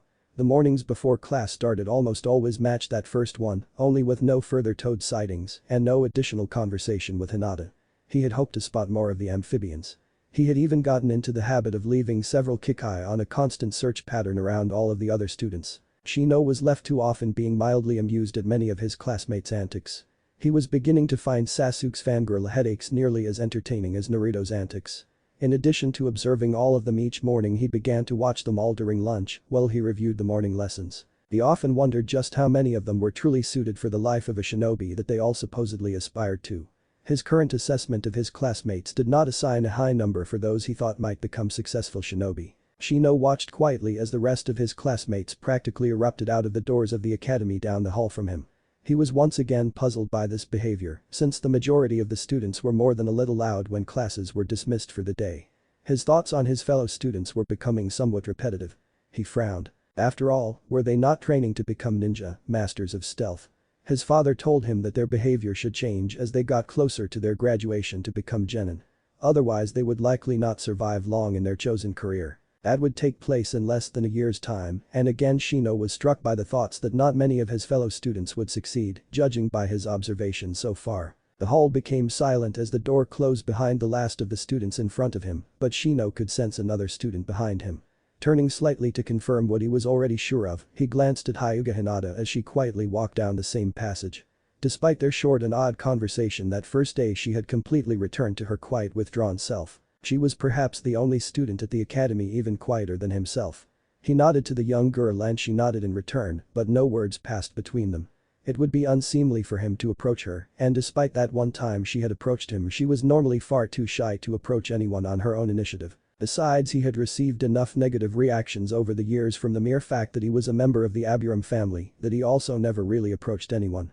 Although his own colony was rather small by his family's standards, the fact that any insects resided within his body at all tended to disgust most people who were aware of his clan's peculiarities. Even the vast majority of people who were not familiar with the exact nature of the Aburam and their insect allies would usually find themselves uneasy around any his clan. He was certain that Hinata was not uneasy around him due to his kikai, but the young girl seemed to have strong personal reasons to shy away from everyone. So other than an occasional nod, nothing further than that one odd conversation ever passed between them. Shino frowned slightly as these thoughts ran through his head and he realized that with those nods, not only was he likely the closest Hinata had to a friend, but that she was the closest he had as a friend as well. As he exited he noticed that Hinata had hung back so he continued outside without holding the door for her. Whatever strange and distant friendship the two may share, it was not enough for her to feel comfortable around him without some additional influence. Standing in the doorway for a moment he could see that many of the students were still on the grounds waiting for their parents. He usually walked home by himself and was somewhat surprised that so many of his classmates did not. His eyes tracked Uzumaki Naruto, as usual it was hard not to. Ever since he had seen that odd toad watching the loud blonde, Shino himself had been paying more attention to Naruto as well. In many ways Naruto was his polar opposite, loud, obnoxious and usually a poor student. Shino watched quietly as a few parents arrived. He was struck by the one thing he did share with Naruto, they were both shunned by most of the people in Konoha. Something stirred within Shino and he walked up to Naruto. He thought it odd as he walked that after years of avoiding his classmates that it would be a strange amphibian and someone as loud as Naruto that caused him to do something he never did before. "Why do they dislike you?" Shino asked softly. Naruto jumped slightly and looked up, his surprise ridiculously evident on his face for a moment. Nobody ever talked to him first, he was the one who always had to go up to people. Even then most people quickly made it clear that they did not want to associate with him. "I dunno. I never really did anything to them," he muttered as he glanced to the parents walking away in the distance before he looked down.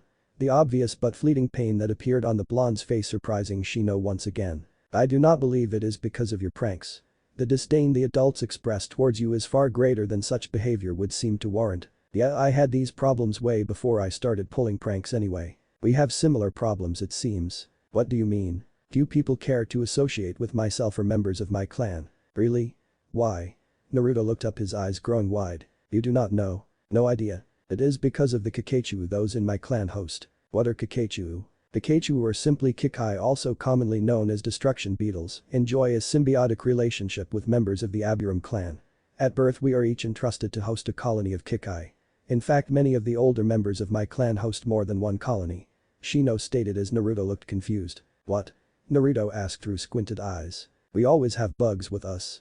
Shino said while sighing slightly. Oh, that doesn't sound too bad. Why would people not like you guys because of that? Shino looked at Naruto intently, again slightly surprised at his classmate's ignorance. Although very few people know the details of our relationship with the Kikai, most of the people who do know are uncomfortable with the idea of insects living within someone's body. That discomfort is picked up by the majority that don't know the specifics of our relationship with the Kikai, and they also avoid us. They live inside you. Naruto's eyes grew wide. Yes. Isn't that kind of gross? I do not think so. To me it is normal, and I cannot imagine being without my Kikai. It doesn't hurt. Not at all. Sounds pretty weird though. I guess it would to someone outside of my clan. At that moment 3 older men arrived, the last of the parents to do so, judging by the number of students still on the academy grounds. One had blonde hair, one was very large, bordering on fat, and the last seemed to nearly be asleep as he walked.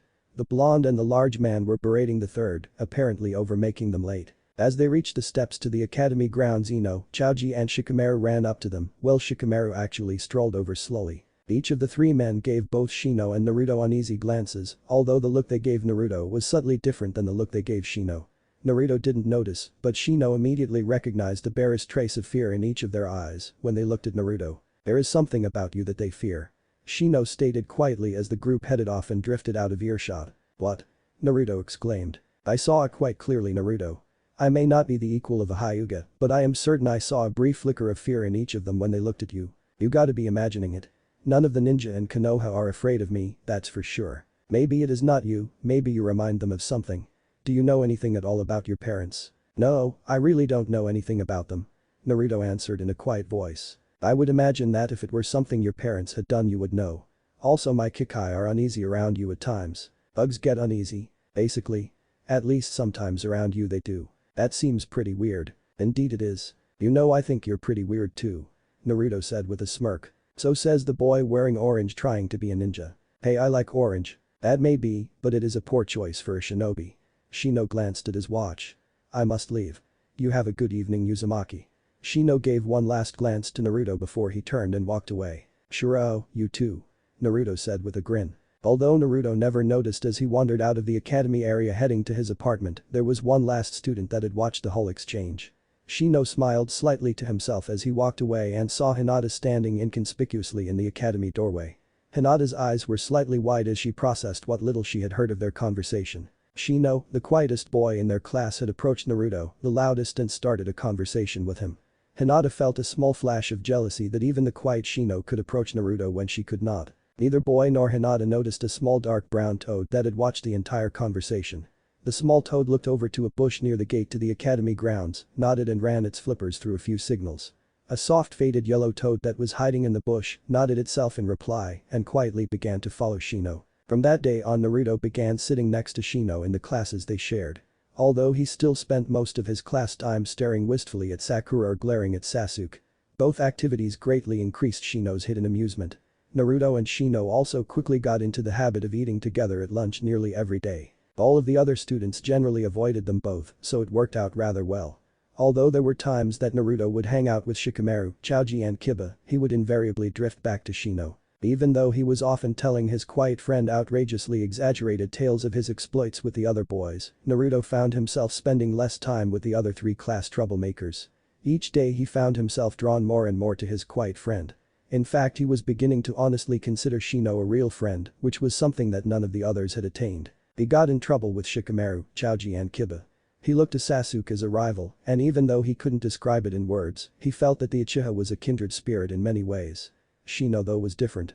Despite the short period they had been friends, Shino was becoming trusted. Along eastern shore of Fire Country, nearly as far north as one could go and still be near the water without leaving the country, one could find Port City. In the back corner of a seedy bar, Konoha's Toad Sage was eating dinner with one of his summons. So how has he been doing? Jiraiya asked the toad sitting on the table. Well, considering that he just returned to the academy, we all think he's doing very well. Although he hasn't gotten the hang of doing Kawarimi reliably yet. He has pretty much memorized that scroll Iruka gave him and has even gotten Iruka's help with his kunai. He apparently has been getting defective equipment, but that Chunin kid straightened him out. Just to be sure though, we gave him a couple of scrolls filled with kunai and a hip pouch with a couple of dozen more. One of the scrolls used to belong to Kushina. I think it was the one with one of her old whirlpool chakra channeling kunai. The toad replied. I'm almost afraid of what he could do with that. Jiraiya said with a chuckle. He's also become quite friendly with an Aburam kid that is in his class. Really? Now that's interesting. If that pans out I think we can use it. Yeah, I can see how that could come in very handy. Jiraiya said as a very devious smile appeared on his face. You've got an idea? The toad asked as he watched Jiraiya write out a quick note. Yeah, I'm going to give you a scroll with a good solid jutsu for each element. Stuff that won't pop like a freaking soap bubble if the kid has half as much trouble with the basic crap they teach at the academy these days as I suspect he's having. Make sure the kid gets this scroll after he gets the hang of the Kawarimi, but have it go through the Aburam if he continues being friends with Naruto, either directly through that kid in his class or get one of his clansmen or better yet one of his parents to act as a middleman. Just make sure that they let him know that it came from his toad friends and that we're trying to set up a second channel to get him stuff in case we can't visit his apartment anymore. You got it, Jiraiya-sama.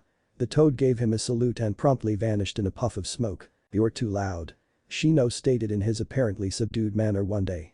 They were eating lunch as the first of the leaves showed a slight change in color up in the trees due to the approach of fall. That's just the way I am. Besides, I have to make up for how quiet you are. Naruto nearly shouted in reply. It is a poor habit for a shinobi who wishes to enjoy a long career, let alone one who wishes to someday be Hokage. It also causes you to miss seeing things. Naruto looked like he was about to go off on one of his typical Hokage tirades for a moment, but he then paused with a puzzled look on his face. What do you mean about missing seeing stuff? I see all sorts of stuff that lots of people miss. That may be, in fact perhaps you should apply that to your lessons. Oh, come on Shino. Naruto's puzzled look was replaced with one of slight irritation. Well, let's see. Shino paused as he looked around the academy recreation area for a moment before his eyes passed over Hyuga Hinata standing off to the side away from everyone. He smiled as he saw her glance timidly at his blonde friend and softly bite her lower lip before quickly glancing back to the scroll she was studying. Shino chuckled silently to himself that he was becoming rather skilled at knowing exactly where Hinata's pale eyes were looking. To prove my point, I will write down something about one of our classmates that pertains to you. We will seal and date the note for today, and someday if you ever notice this fact on your own, I will open it for you and we will then see how long it took you to notice something that I believe to be ridiculously obvious, yet it is something you seem to have no clue about. Say again. Naruto stated as he again looked confused. Okay. There is something that I see and think is obvious, yet you don't see it. It involves you and one of our classmates. I will write it down and date the note. When you finally see what it is, we will open the note and see how long it took you see. Okay. If you say so. Naruto said as he rubbed the back of his head. Shino laughed to himself in his head. The rest of the day passed much like the recent previous days. In a seeming flash, Shino and Naruto found themselves standing in the recreation area near the front gate as the rest of their fellow students left for the day. Before long the boys stood there in the empty area by themselves. The odd quiet didn't last, but for a few moments before the doors opened once again and the teachers began to leave the academy. Shino took note that Naruto began to fidget and even once cast a quick nervous glance his way. The doors closed and a few seconds after the last instructor left through the gate, the doors opened once again. Shino looked up, taking note that the one to now appear was Iruka-sensei. Naruto waved and called him over as he pulled out a rather worn-looking scroll. Shino immediately recognized it as being the one thing that Naruto always seemed to be reading whenever he had a spare moment. Iruka-sensei. Naruto called out. Hey Naruto, Shino. Any particular reason why the two of you are still hanging out around here? Both of my parents are out on a mission, so I am not required to be home immediately. Shino answered. I was hoping that you could answer a question I had about one section of the scroll. Naruto stated as he rubbed the back of his head. Not a problem, Naruto. What section this time? Well, it was in the health and fitness part. It says that long distance running is a critical part of training, and that didn't seem all that important to me. Well, on the surface it may not seem that way, but it is really important, primarily from an endurance perspective. I myself run about 10 miles when I go out, which is 5 days a week. Without using chakra either. I'm sure that Shino runs as well, right Shino? Of course. Although my parents currently restrict my running to only 2 miles per session, and I currently only run 4 mornings during the week. I believe they will increase my distance as I lower my time closer to the 6 minutes per mile target. Wow. I had no idea it was that important. It's one of the best ways to develop overall endurance, especially for cardiovascular capacity. There are several training areas that have running trails that go around their perimeters, along with numerous running trails around the outskirts of the village. One of my favorites is one that goes up the Hokage monument. That gives you a really good workout with the way the trail goes up and down several times through its duration. The only thing I would worry about in your case, Naruto, would be for you to overdo things. If you plan on adding running to your routine, then I suggest that you should do the same basic routine that Shino does. Thanks, Iruka-sensei. I don't know what I would do without you. Not a problem, Naruto. Say, since Shino's parents are out on a mission, how about I treat the two of you to ramen at Ichiraku's? That would be great. Naruto yelled out as he jumped into the air. Naruto and Iruka looked over to Shino. That would be quite acceptable, Iruka-sensei. Shino said with a slight bow. Ichiraku's is the best. You're going to love it, Shino. I eat there every chance I get, it's my absolute favorite. Shino chuckled softly at his friend's enthusiasm for this Ichiraku noodle shop. Neither Iruka nor Shino was at all surprised by the non-stop ramen-centric monologue Naruto kept up all the way to the small restaurant. Shino spent most of the meal silently watching the interaction between Naruto and Iruka-sensei. It was obvious that they were very close. This seemed at odds with Naruto's performance at the academy. One more thing to add to the growing mystery of Uzumaki Naruto. Shino was somewhat stunned as he watched his friend polish off a fourth bowl of the steaming noodles in the same amount of time that he and Iruka finished a single bowl. Hey Iruka-sensei, I've got a kunai at home that's a little different than all of my others. It's a bit darker and it feels kinda weird. Naruto asked. Well, I've got a bit of time, how about we swing by your place and I'll check it out? That would be great. Hey Shino, do you want to come too?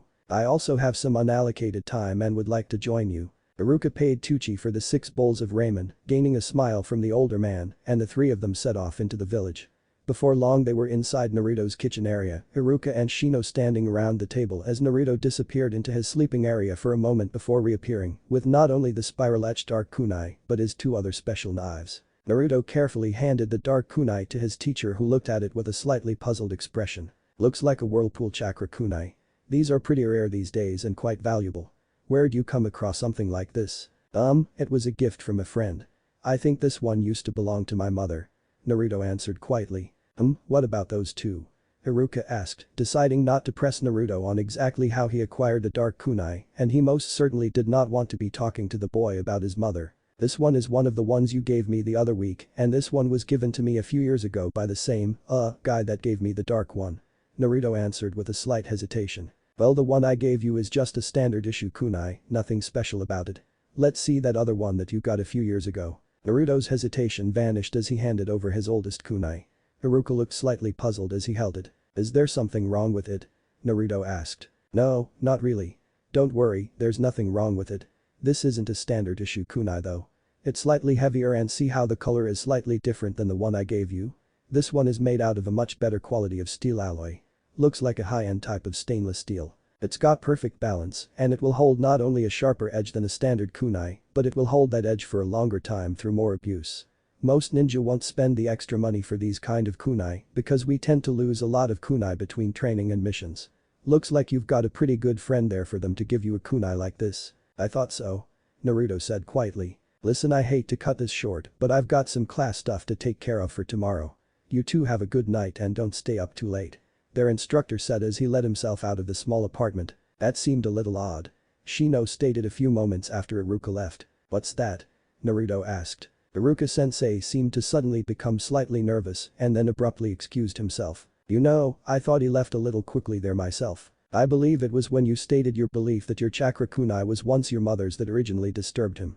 He then started to talk about the other kunai. It seems to me that was a distraction technique.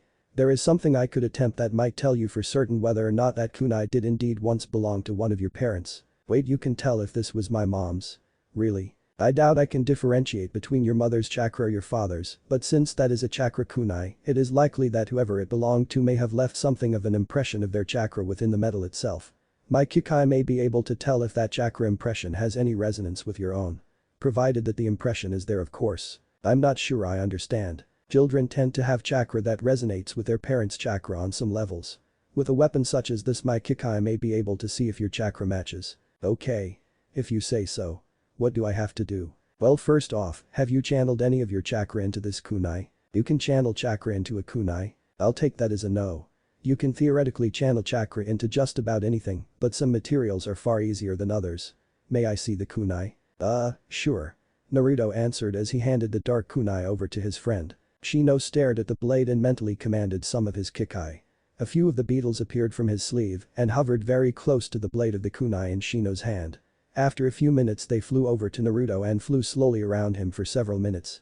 They suddenly jumped in midair and quickly flew back to Shino, who closed his eyes as they communicated to their host. It seems you are an even greater puzzle than I imagined. Shino stated as he handed the kunai back to Naruto. What? Well, to start with, your kunai definitely has a resonance with your chakra, sort of anyway. I would say it is certainly from one of your parents. My kikai also believe it was indeed your mother's. The real oddity though is you. Me? Yes. It seems that you have two distinctively different types of chakra. The vast majority has a partial base resonance with the imprint within the kunai. That is exactly what you would see between a parent and child. Although there are traces of a strange chakra that is unsettling to my kikai. It's almost as if you have three parents in some way. Perhaps you have some sort of bloodline limit. I might have a blood limit. It seems to be a strong possibility. Granted, my kikai and myself have never encountered anyone remotely similar to you in this regard. I will endeavor to see if my father knows what it could be. Considering my last conversation with him regarding you, though, I doubt that he will be helpful. Wait, you've talked to your dad about me? Shino looked at his friend for a quiet moment, debating exactly what to tell him. Do you know about the toads? What about toads? Naruto asked quietly as he looked down. Shino was shocked. It was obvious that Naruto knew something about the toads. They appear to be watching you. Watching me? Wait, that makes sense now that I think about it. Naruto exclaimed. I take it that you did not know about their clandestine observation of you, yet you seem to be far less surprised than I thought you would be. Well, can you keep a secret? Barring torture or something like a Yamanaka mind jutsu, and of course as long as it doesn't negatively affect my clan. I've gotten presents from a toad a few times. When I first got this apartment a few years ago and then again shortly before this term started. I don't know why they would be interested in me. It may be someone who has signed the toad summons contract and not the toads themselves. Although my father did raise the possibility that it is the toads themselves that are watching you. He stated that they may wish for you to be a signatory to their contract. I thought that was odd, since to my knowledge summons creatures usually let the people on the contract take care of such things. So we're looking at either the toads or someone on their contract being the reason why they're watching me and giving me things. If you want to take it that far, then yes. To be honest, I'm tempted to not dig into this. I got a note with the first set of presents that stated if it was discovered that I was receiving anything they would get into trouble for helping me out. I don't understand why they would be watching me or why you and your dad are so interested. It could be that the toads are interested due to your chakra oddities. As for the Aburum, we are always keenly interested in any sort of summon such as the toads. Toads, shinobi toads especially, can devastate a kikai colony with ease. Gathering intelligence on such creatures is something that our clan as a whole always does. You're not going to get into trouble with your clan for talking to me about this kind of stuff, are you? I doubt it. Most clans have their own intelligence gathering objectives. Although the specifics of such activities are not readily available, it is common knowledge that such things go on. Nothing I have spoken to you about has been deemed secret, so I can discuss it with you. You, after all, are my friend. Thanks, Shino. Naruto practically whispered. You're welcome. I should probably be going. I suspect you now have a lot to think about. What about you? What do you make of all of this? I believe that at this time there is insufficient information to even begin guessing at all of the mystery that surrounds you, Uzumaki Naruto. Although I must say you are certainly one of the most interesting individuals I have ever encountered. Naruto laughed and Shino actually smiled enough that it was just visible above his collar. Okay, then I'll see you tomorrow at the academy. Tomorrow?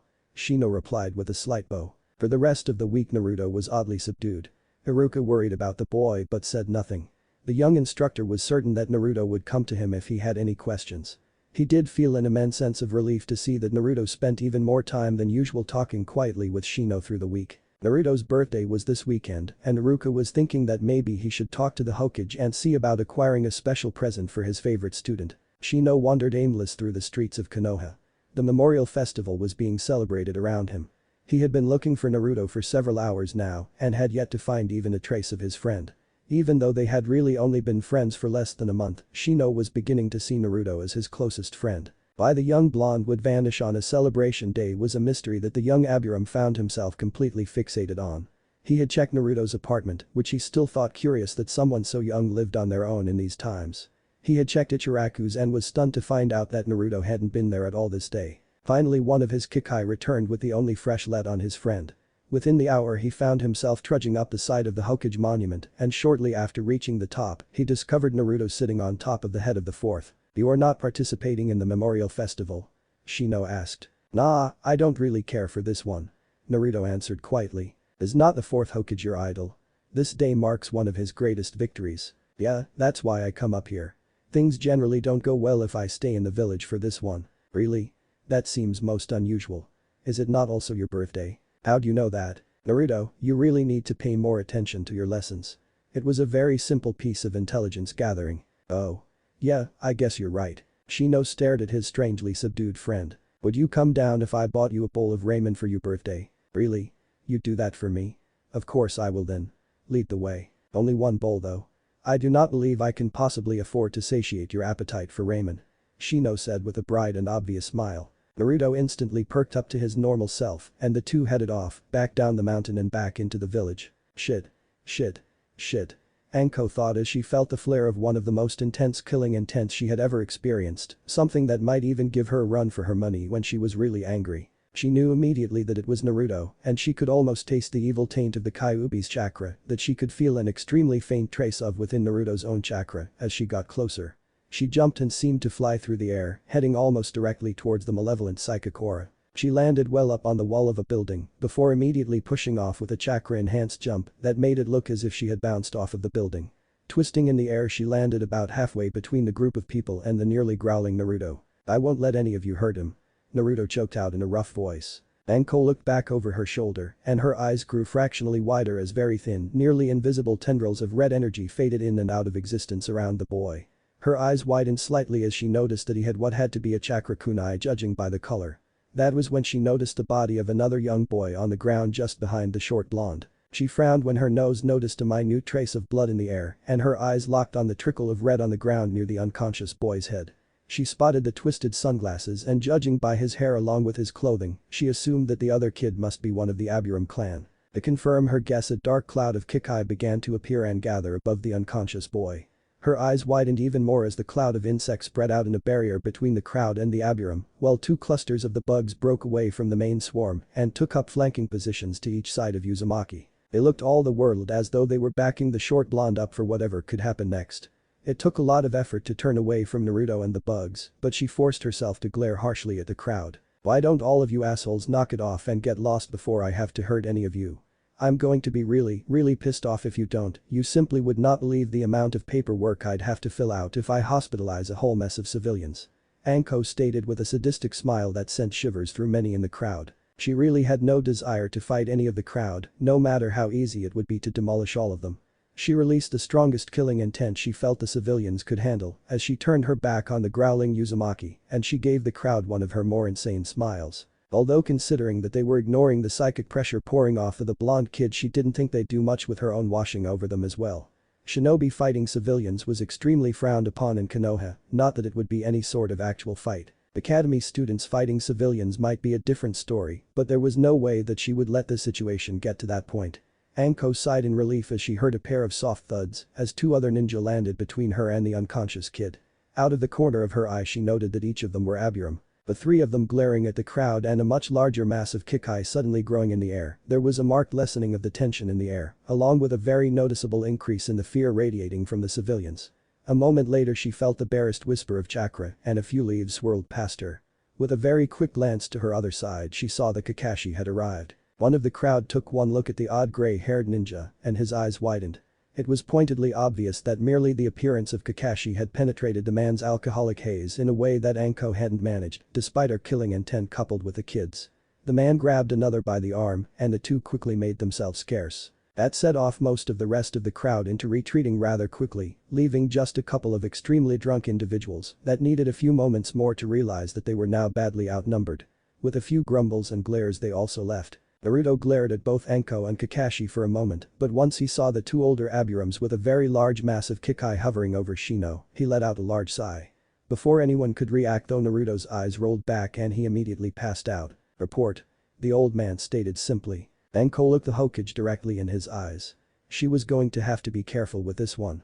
Well, I was cruising through the festival trying different types of dango from several vendors when I felt some pretty intense killing intent and some traces of the fox's chakra. I immediately headed towards the source of the psychic pressure and quickly found Naruto standing between a nasty-looking group and that Aburam kid. Before anything more could happen, two adults from the Aburam clan arrived, followed almost immediately by Kakashi. I felt the presence of an Anbu squad take up flanking positions around the crowd, but they never revealed themselves. The sight of four shinobi took most of the bluster out of the crowd, so they quickly dispersed. The Aburams took the Aburam kid, while Kakashi and I took Uzumaki to the hospital since he had passed out. Although knowing Uzumaki, he's probably already made his escape from that place. One really odd thing I noticed was the behavior of some of the Kikai that were there. When I arrived, a mass of the beetles were forming a barrier between the unconscious kid and the crowd. I assumed they were the kid's personal swarm. What was really interesting though was that two smaller groups split off from the swarm and took up flanking positions on each side of Uzumaki. Sarutobi eyed Anko for a long moment. She looked tired and seemed to be playing that up in a strangely subtle manner for her. The more he studied her, the more he felt that something was missing. She certainly wasn't acting like the Anko he was familiar with, and while he was certain that she was leaving something out, he was pretty sure that whatever it was didn't really matter for this. Very good, Anko-chan. I thank you greatly for looking out for the two boys. I can see that you're tired. This all seems very straightforward, so you can go. I send for you if I decide that I need anything more. Thanks, old man, you're the best. Anko gave a big smile coupled with a large grin to both the Hokage and Kakashi before she jumped out of the window and vanished. She is far enough away now that there's no way she can hear us. Still activate the privacy seals if you would, Kakashi. The Hokage stated softly as he continued to look out the window that Anko had jumped out of. Kakashi nodded to the Sandame, ran through a few hand seals before turning and concentrating some of his chakra into a subtle seal array engraved near the door. While there was no noticeable difference in the room, the gray-haired Jounin knew that not even the Hokage's nearby Anbu guards would be able to listen in on them now. Kakashi looked out the window after Anko himself. She was following him. The famous copy nin stated. Really? Now that's interesting. Are you certain? Sarutobi asked. I'm not 100% sure, but if she wasn't, her trail through the festival was extremely coincidental. It is interesting that she referred to him as Uzumaki. Many of the shinobi call him the fox brat, herself as well in the past. You know, she was specifically requested over a month ago for a D rank mission scheduled for today. It was paid out as a B rank though, along with all expenses being covered. Supposedly as an added incentive so she would take the mission. Even odder was the stipulation that the mission wasn't to be reassigned to anyone else if she refused. That certainly sounds a little odd. What was the mission? The traveling merchant wanted her to review all of the different dango vendors for the festival. Apparently her reputation as a dango addict has spread far and wide, while making her out to be some sort of dango connoisseur. You're kidding. After this evening, I now suspect that Lord Jiraiya was somehow behind this mission of hers. Sarutobi winced slightly at the thought of entering another heated argument with Jiraiya over Naruto. I guess that would make sense, and it would explain why she calls him Uzumaki now, but wouldn't Lord Jiraiya notify you about such an action? Hardly. Naruto is the one subject that Jiraiya and I do not agree with each other about. In fact, I'm reasonably certain that our arguments about Naruto over the years is one of the main reasons why he avoids checking in personally and usually uses a messenger toad. Apparently he has been here sometime in the recent past without checking in. She also brought up the same oddity I noticed about the Kikai. I don't believe I've ever seen a swarm act like that with someone so young that hadn't worked extensively with an Aburam before. Although considering that their host was in danger and Naruto was defending him, they could simply have been supporting what they felt to be the best option for the safety of their host. Yes, that is interesting. From what I understand, Naruto and Shino have become rather close friends in a relatively short period of time. Also, I don't believe Anko noticed it, but the two adult Aburams did express some concern to me regarding Naruto. It almost seems as though the Aburam clan is acting as though Naruto is being scouted as a potential clan ally. Now that is very interesting. I may have to look in on Naruto a bit more often, it seems. You can leave Haddock and please send Yumino Iruka in on your way out. I believe he has been waiting patiently and rather worriedly out in the hall. Kakashi let himself out, nodding to a puzzled-looking Iruka before the silver-haired man vanished. Iruka entered, shut the door and bowed to the Hokage. Hokage-sama, I take it this isn't really a good night to be asking for a favor regarding Naruto? Iruka asked, causing the Hokage to sigh softly. He was involved in a relatively minor altercation during the memorial festival earlier. Was anyone hurt? Aburam Shino was knocked out by what we believe to have been a thrown bottle, but he wasn't seriously injured. What is this favor you'd like for Naruto? That's a relief that there were no serious injuries. I treated both Naruto and Shino to ramen earlier this week, and Naruto asked me to look at a kunai that he had been given. Turned out to be an old whirlpool chakra kunai. He claimed it was a gift from a friend, but was evasive about who gave it to him. Then Naruto really surprised me by saying that he thought that it used to belong to his mother. It had the engraved spiral on both sides of the blade, so it's almost certainly from someone in the Uzumaki family. I just may have to kill that old pervert. Sarutobi muttered too softly for even Iruka's shinobi hearing to hear. Excuse me, Hokage-sama. Nothing, Iruka, don't worry about it. So how exactly what kind of favor would you like for Naruto? I was thinking that he's been much better this year at the academy and has finally started to seriously study that scroll of basic skills and tips I gave him. In fact, I think he's memorized the whole thing, even though he doesn't seem to understand half of it yet. So I was hoping that you would allow me to give him a picture of his mother as a special birthday present. He was very fixated on the kunai and he's been much more serious lately. I'm certain that you and I together could impress on him that it would have to remain absolutely secret. The Hokage stared intently at Iruka for a few moments, making the Chunin somewhat uncomfortable. Finally the older man let out a great sigh. I hope we don't wind up regretting this, but I'll dig up a picture of his mother and you will be there when I give it to him. Considering everything I learned this evening, it is probably best if we bring Aburam Shino along as well. Of course, Hokage-sama. Thank you. Iruka said with a deep bow. Sarutobi waved him off and Iruka quickly left the office. For quite some time Sarutobi Hiruzen sat quietly in his chair, sadly gazing at the picture of Namikaze Minato that hung on the wall with his own picture, along with the first and second Hokages. Shino shifted ever so slightly. He was doing a rather good job of concealing his nervousness, but when the Hokage himself along with one of his academy instructors showed up at his family home requesting his presence with no explanation, it certainly doesn't make one relaxed. It also certainly did not help that he still had a mild headache to go with a bandage on his forehead. To make the whole thing even worse, he was rather irritated with himself that he had not even seen the bottle or brick or whatever it was that hit him. The whole incident from last night was surreal to say the least. Even more so once he was told about what happened after he had been rendered unconscious. But the way Kikai do much of their communication, it wasn't all that surprising that two members of his clan arrived as quickly as they had, but to have a special Jounin appear before his clan members and 1000 Kakashi to appear an instant later really stretched the boundaries of coincidence. The near-instant presence but non-appearance of an Anbu squad shattered that boundary beyond any hope of reconciliation without more information. To add to the mystery, the three of them were shortly standing outside of his friend Naruto's front door, with the Hokage himself knocking. It wasn't long before the door opened and a bleary-eyed Naruto was peering out at them. "Old man. Iruka-sensei. Shino." The sleepy blonde stated. "Naruto. How many times have I told you to show proper respect for the Hokage?" Iruka demanded. Now Iruka, I think we can let that slide today. Can we come in, Naruto?" The Hokage said with a wink towards Naruto. "Oh. Yeah, sure, come on in. Sorry about that." Naruto blurted out as he threw the door open and scrambled out of the way. "No need to apologize. In fact, it should be me apologizing for bothering you and Shino here so early after the two of you had a rough night. Although I really do think that you should have stayed in the hospital until they discharged you." The Hokage said with a smirk as the three visitors entered. Yeah, sorry about that. I really can't stand that place." Naruto said as he rubbed the back of his head. "Now we don't have much time, but with a bit of prompting from Iruka here, because you've been doing so well at the academy lately, we decided to give you something rather special for your birthday. Now there are some conditions with this gift. I don't want you showing it off to everyone. It stays in your apartment. This is a rather difficult secret and you must not go around trying to find out any more. Is that okay?" "I guess so." A rather confused Naruto answered. "Good, here you go then.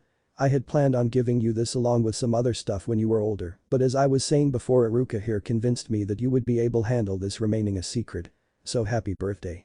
The Hokage handed him a rather flat square that was wrapped up in bright orange wrapping paper. For a moment Naruto stood there, still somewhat sleepy and confused as he held the small package. A smile began to appear on his face and he began to tear into the paper. A picture frame was revealed that had a picture of a woman with long red hair.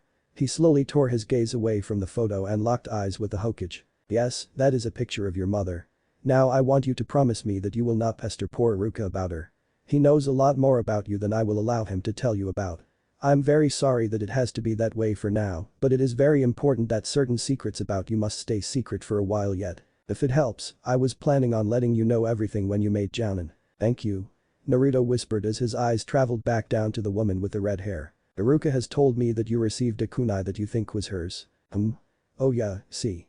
Naruto exclaimed as he reached into his jacket and pulled out the dark kunai. Sarutobi gently took the knife away from the distracted Naruto. He quickly gave it a complete going over. "Is this the only one you have?" the Hokage asked, finally breaking Naruto out of his trance-like state. Well, it's the only one that is dark and feels different. The rest that were with it were all regular kunai. May I see the others as well? Naruto nodded and once again reached into his jacket. This time though he pulled out the scroll that the whirlpool kunai had been in and he handed it to the Hokage. The rest are all sealed up in here. Sarutobi unrolled the scroll a bit and instantly recognized the handwriting of the seal array. Well, this storage scroll was definitely one of your mother's. My mom could make sealing scrolls. Oh yes, she had a knack for creating storage scrolls. Sealing was one of her many interests. Listen Naruto, I have to get to work so I'm going to leave you with Iruka and Shino here.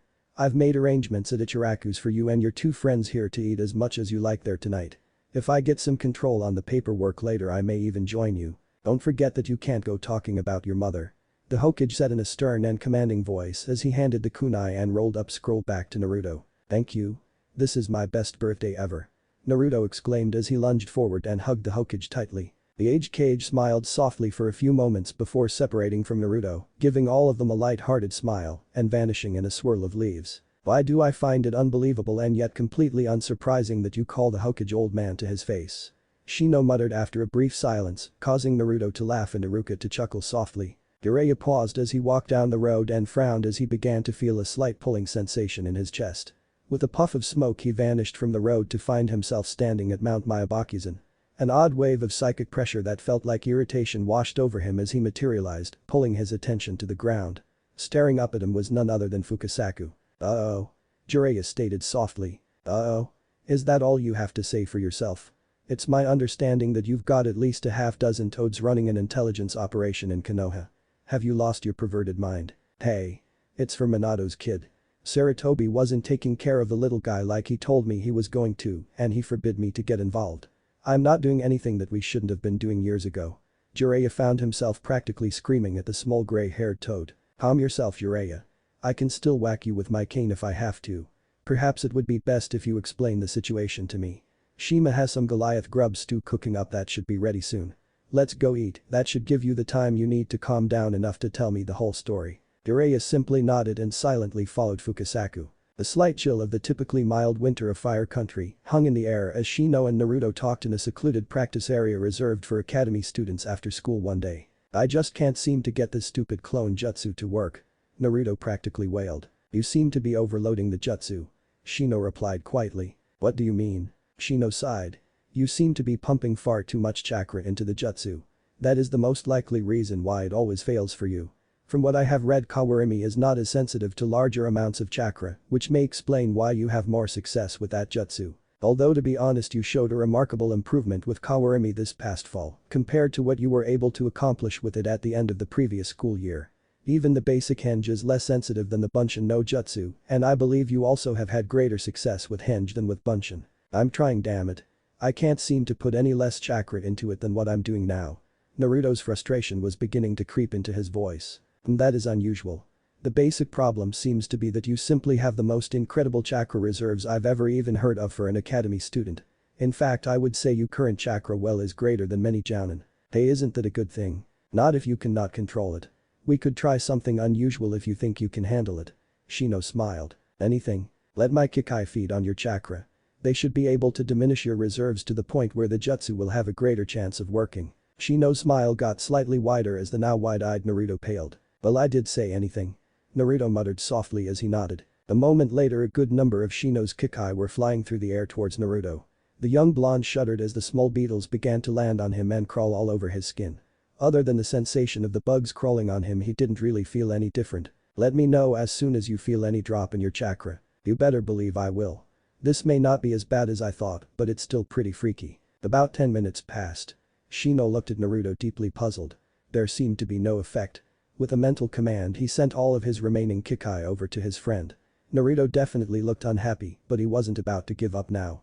A few minutes more passed. Are you certain you haven't noticed any significant drop in your chakra? Not really, wait, there, yeah definitely something now. Shino's eyes widened as several of his Kikai removed themselves from Naruto and began drifting back to their host.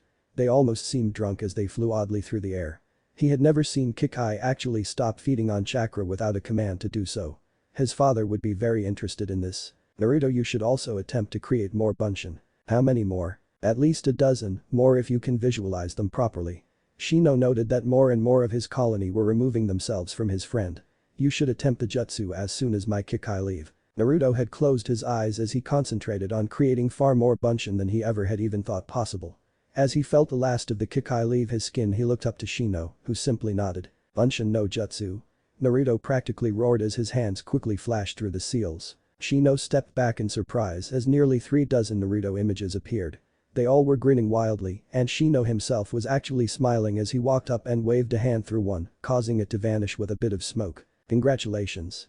Shino said with the largest smile Naruto had ever seen on the young Abiram. Several days later they hadn't gotten any further towards limiting Naruto's chakra. The only real progress they seemed to be gaining for Naruto was that he was becoming quite used to the Kikai feeding on his chakra.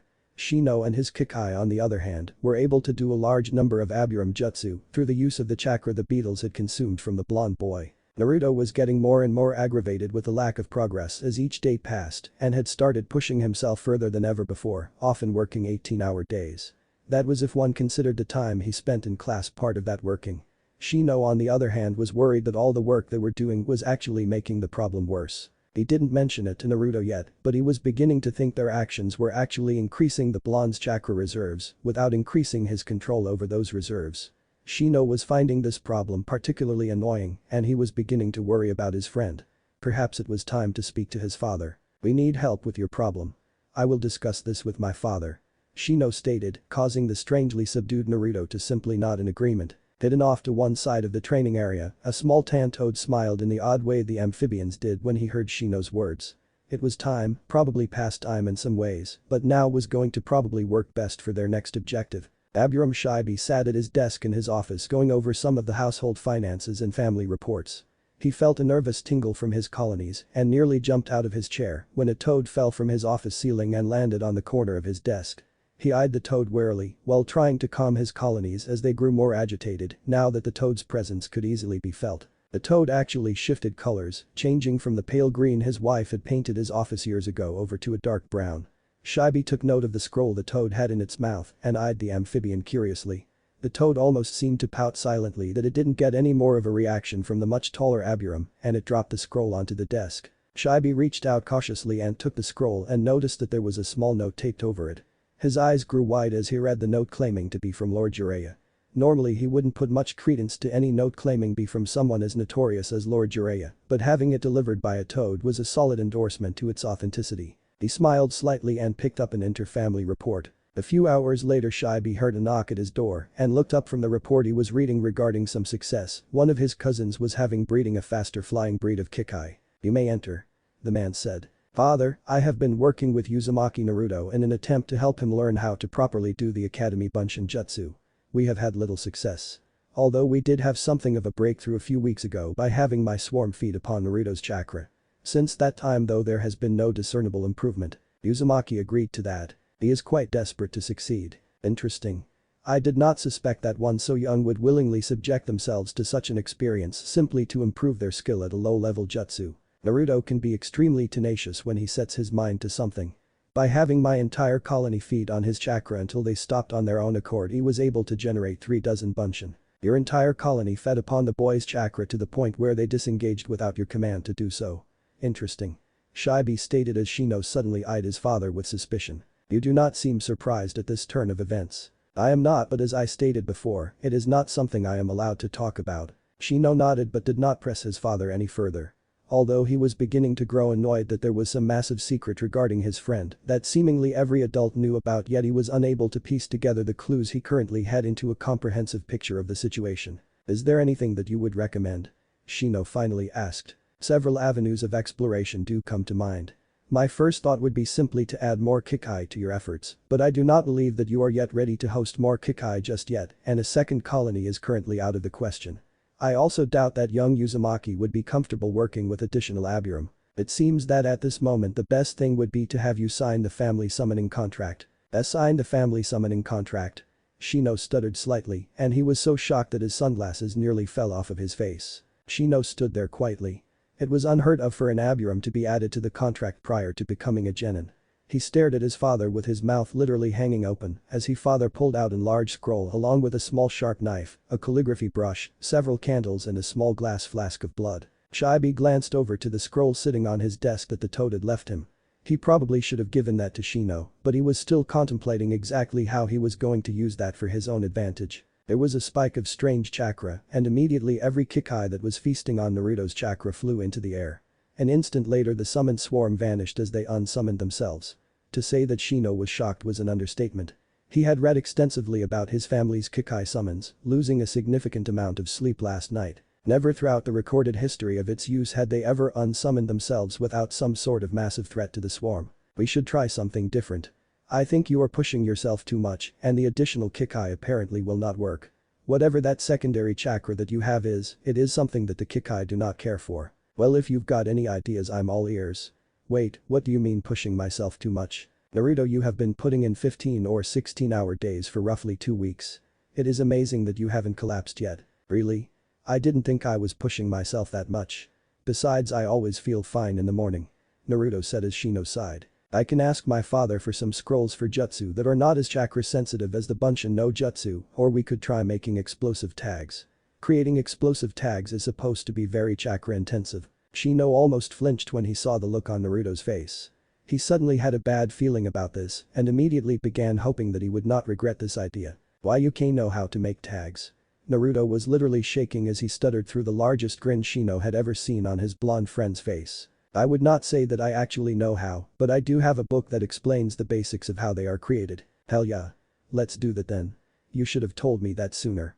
Naruto exclaimed as he started practically jumping. I will ask my father for the jutsu first, and if that doesn't work, then we will attempt to make tags. Naruto practically deflated at Shino's words, but it didn't last long as he thought about learning some actual jutsu. Later that evening after Shino had returned home, he quickly found the small book about explosive tags.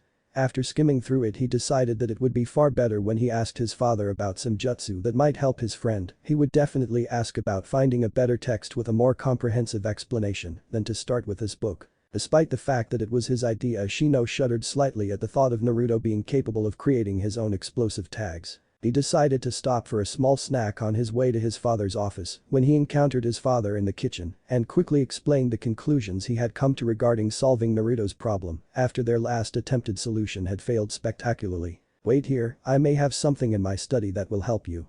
I recently have had a jutsu scroll come into my possession that was apparently meant to help with this very situation.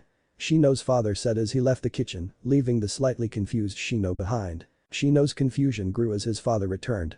The normally stoic man was practically bubbling with amusement as he entered the kitchen with 2 medium-sized scrolls. Well, bubbling as much as any Abiram did. The toad appeared in my office the other day with this scroll. It was actually the same day I had you sign the Kikai summoning contract. The toad somehow slipped through all of our security without alerting my Kikai until it decided to drop off of the ceiling onto my desk right in front of me. Shibe stated as he held one scroll up. The toad entered our home undetected. Shino was stunned at this news. Yes.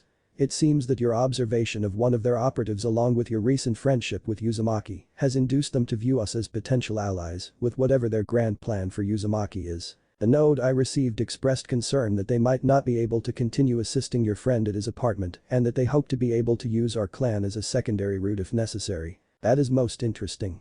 I take it by your recent actions that the clan as a whole does not have any issues regarding Uzumaki or the Toads. While some members of the clan have expressed concern over Uzumaki's prankster reputation, especially how that may influence you, as a whole, the clan is far more interested in the possibilities of forging an alliance with the Toads.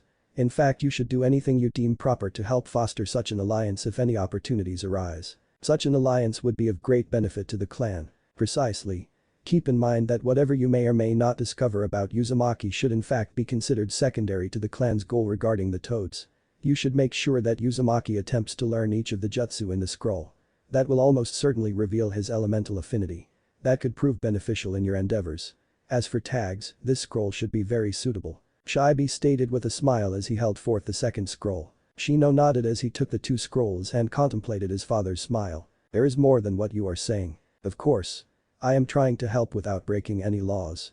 I, along with every adult ninja in Konoha, know one secret regarding your friend. Additionally, the senior members of the clan now suspect a second and far more sensitive secret concerning Uzumaki. The Toads are one indicator that lends support to our suspicions. That second scroll may turn out to come close to confirming those suspicions. I must caution you though, if you discover anything at all pertaining to the mystery of Uzumaki, you must keep such discoveries to yourself. It may be safe to talk to Naruto himself, but you must exercise extreme caution in this matter. Thank you, father. Shino said with a bow before turning and leaving. My father gave me this for us to try.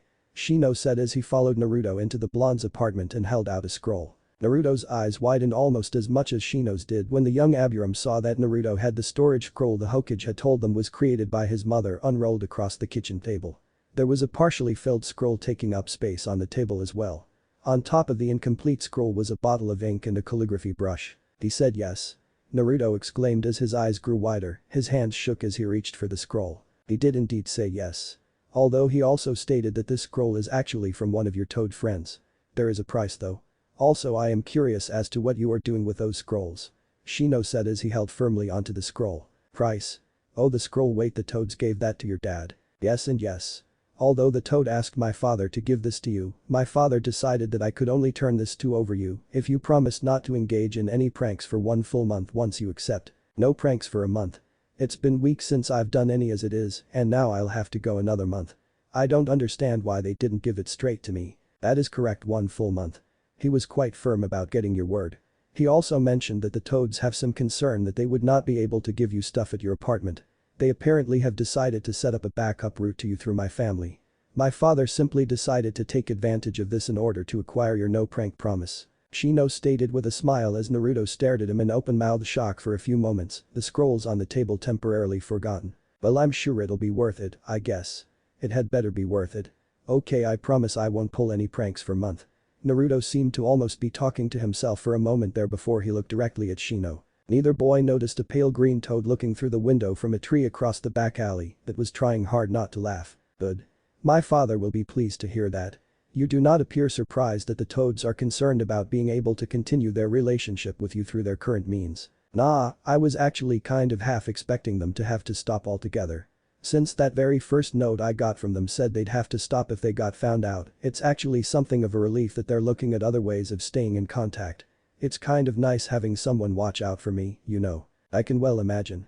Shino replied with a touch of sadness for his friend. So about that scroll. Naruto said as his smile returned. This scroll has one relatively simple jutsu for each element. They all seem very insensitive to large amounts of chakra. In fact, they may each require more chakra than a typical genin has available. My father believes that it would be wise for you to attempt each one of them. Doing so should tell us what elements you are strong in and what elements you are weak in. Since these 5 jutsu are relatively simple, not only is there less of a chance of you overloading them and causing them to fail, but they may in fact become more powerful the more chakra you put into them. Wait, what do you mean by elements I'm weak and strong in? You really have to pay more attention in class. Shino sighed. Give me a break, you sleep more in class than anybody other than Shikamaru. Yes, but I know the material, you apparently do not. Also, none of the instructors are aware of exactly how much I sleep in class. Now you do know what the 5 elements are, right? Of course I do. They're fire, wind, lightning, earth and water. Okay, then you also know that nearly everyone has an affinity for an element. Sure. Wait, what do you mean affinity? Shino sighed again. The chakra of most if not all ninja generally work better for one element. Some of the luckier shinobi will have a secondary affinity. Also, there are some extremely rare shinobi that are completely neutral with no affinity. Granted, primarily due to the use of hand seals, while most ninja can do ninjutsu for any element, a ninja will have an easier time using ninjutsu of the same elemental type that their chakra is associated with. So most ninja tend to use ninjutsu that matches their affinity, with a few from other elements tossed into their arsenal as well, in order to cover the weaknesses of their primary elemental affinity. Additionally, when a ninja decides to learn direct elemental manipulation, they always start out with the element their chakra leans to. Naruto looked at Shino with obviously intense concentration. I guess that makes sense. He finally muttered despite looking somewhat confused. Now I have even better news. He gave me this as well. Shino said as he handed Naruto the scroll and then pulled a second scroll out of his jacket. What's that? As I discussed your problem with my father and informed him that we were also thinking about using that book I have about explosive tags, he gave me this scroll. It has a much better explanation about tags than what is in my book and much more extensive than the limited information we are taught in the academy. In addition to covering explosive tags, it also covers electrical shock tags and some theories about other elemental tags. Shino felt a bit uneasy as an odd look of joy plastered itself onto Naruto's face. There are more than just explosive T tags.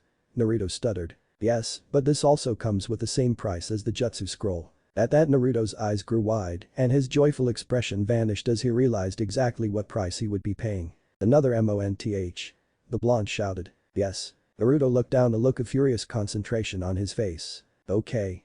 Another month. I can do 2 more months. Remember, no pranks at all. Yeah. Naruto suddenly grinned evilly. What are you thinking now? Shino asked, slightly uneasy at his friend's expression. Well, it's almost like a prank itself. What is? Me not pulling any pranks is a prank on its own. Everyone will be going crazy trying to figure out what I was up to. Naruto laughed and Shino felt more at ease as he smiled as well. Looking at it that way, you are correct, it is almost like a prank. So let's see what we've got here. Naruto said as he opened the scroll. We should start with either the Doten or Suiton techniques. Shino stated calmly. Why?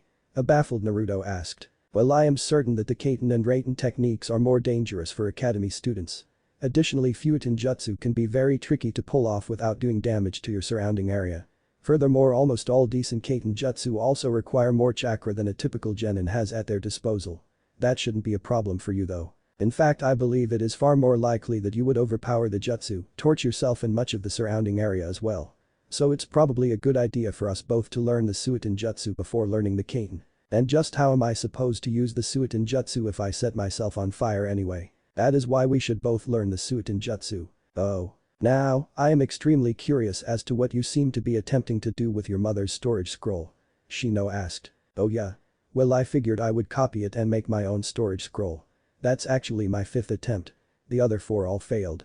I haven't been able to find my mistake, but I'm going to get it to work. I am reasonably certain that your endeavor will not work by simply copying a scroll created by somebody else. There is at least 1 chakra component to sealing, perhaps more, that you do not appear to have included in your attempt. Although I am certain that once we go through the scroll on tags you will enjoy much greater success. Well, what are we waiting for? Let's go learn some jutsu. 7 days later in one of the training areas. Suiton. Miserapa. Naruto yelled out as he concentrated intently. He actually felt the water forming before his lips as he exhaled. A few moments later, a huge smile lit up his face as the nice-sized stream of water died away. He was again putting in those 15-hour days he had started doing when he was trying to master the Bunshin Jutsu. Except for one night where he had passed out sometime after 2 AM, that one had be a 20-hour day. He was tired, much more than ever before in his life, but it was worth it. All in all, learning the first jutsu they had decided on had taken him a full week. Granted, he still went to his classes during that week, Shino had insisted. It was definitely worth it, he now knew a jutsu that actually worked for him nearly every time. His smile faltered as he looked over to a frowning Shino. Shino had far less trouble learning the technique and had successfully pulled off the Miserapa jutsu in only 4 days, while putting in about a third of the time Naruto had. It seems that you are wasting a ridiculous amount of chakra. Even worse, it doesn't seem to be helping your basic problem. Shino said as several of his Kikai reported back to him after leaving Naruto. Great, just great. So can we try the Kaiten Jutsu next? Naruto said, completely failing at hiding his enthusiasm of the prospect of learning a fire jutsu. Most assuredly we cannot. If anything, I now believe you are more likely to lose control of a Kaiten Jutsu than I believed last week. The trouble you had with the Suiton Jutsu could mean that your chakra has a fire alignment. If that is the case, I would feel much more at ease once you have learned the other jutsu. But the chakra you have, you could accidentally burn down a few buildings if your chakra is aligned with fire. We should work on the Doten next. Shino stated evenly. Naruto frowned slightly, but he unrolled the scroll to where it described the Doten Jutsu and he began to form the seals for the jutsu one after the other, following the scroll's instructions exactly.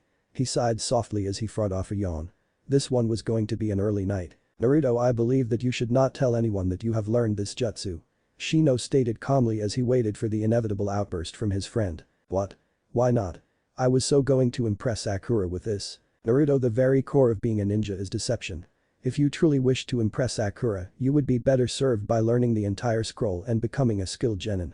Your mission record after graduation should be more than enough to impress anyone if you continue the path you have set yourself on with all the work we are doing. I don't know. Naruto looked nearly heartbroken as he thought about it before he smiled slightly. Actually, you're right. I just got so excited about finally getting something to actually work well for me that I forgot. Naruto stated quietly. The Doten only took him 5 days, short ones at that. Although in many ways he felt it was a rather boring jutsu.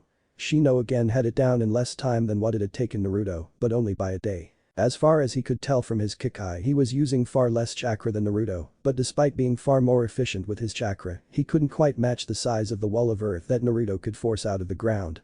That was especially frustrating since he knew his friend was actually trying to limit the amount of chakra he was pumping into these jutsu. Oten. Doryu Hiki. Naruto roared as he slammed his hands into the ground, and a 3-meter high, 4-meter wide, and nearly a meter thick dirt wall popped up out of the ground. Boring it may be, but Naruto could see that it could be very useful. He looked over to Shino and smiled as his friend smiled as well. Shino's smile faltered as a few of his Kikai left Naruto and communicated to him a rough idea of Naruto's chakra level. No good? Naruto asked and Shino shook his head no. Naruto sighed. He was sure Shino would want them to learn the Futon next. We should probably take a day off. What?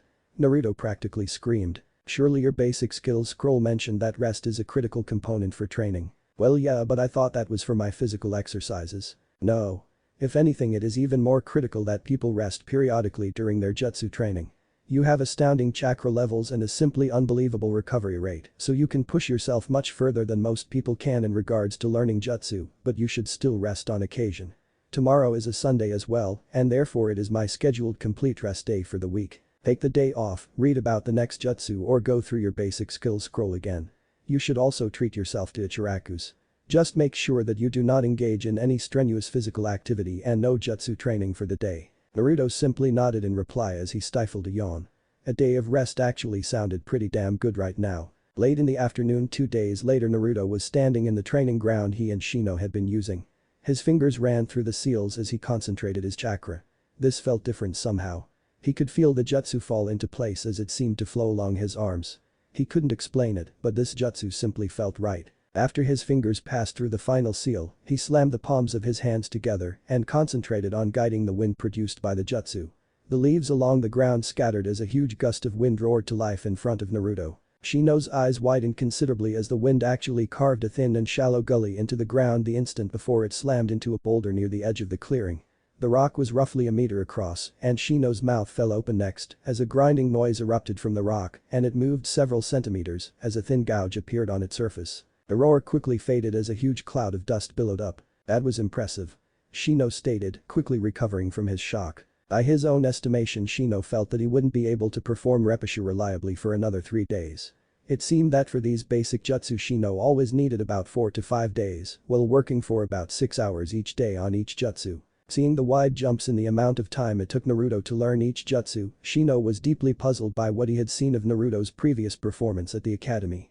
Looking at that full week it took Naruto to learn the Suiton jutsu, it didn't seem possible to reconcile that with what he had seen of his smaller friend's performance at the academy. A month ago he would have believed it impossible for Naruto to learn even a low-level jutsu in a little less than 2 days.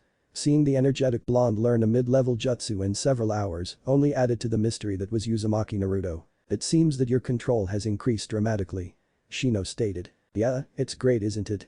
Naruto smiled broadly. Maybe you should attempt the Bunshin no Jutsu. Right. Bunshin no Jutsu.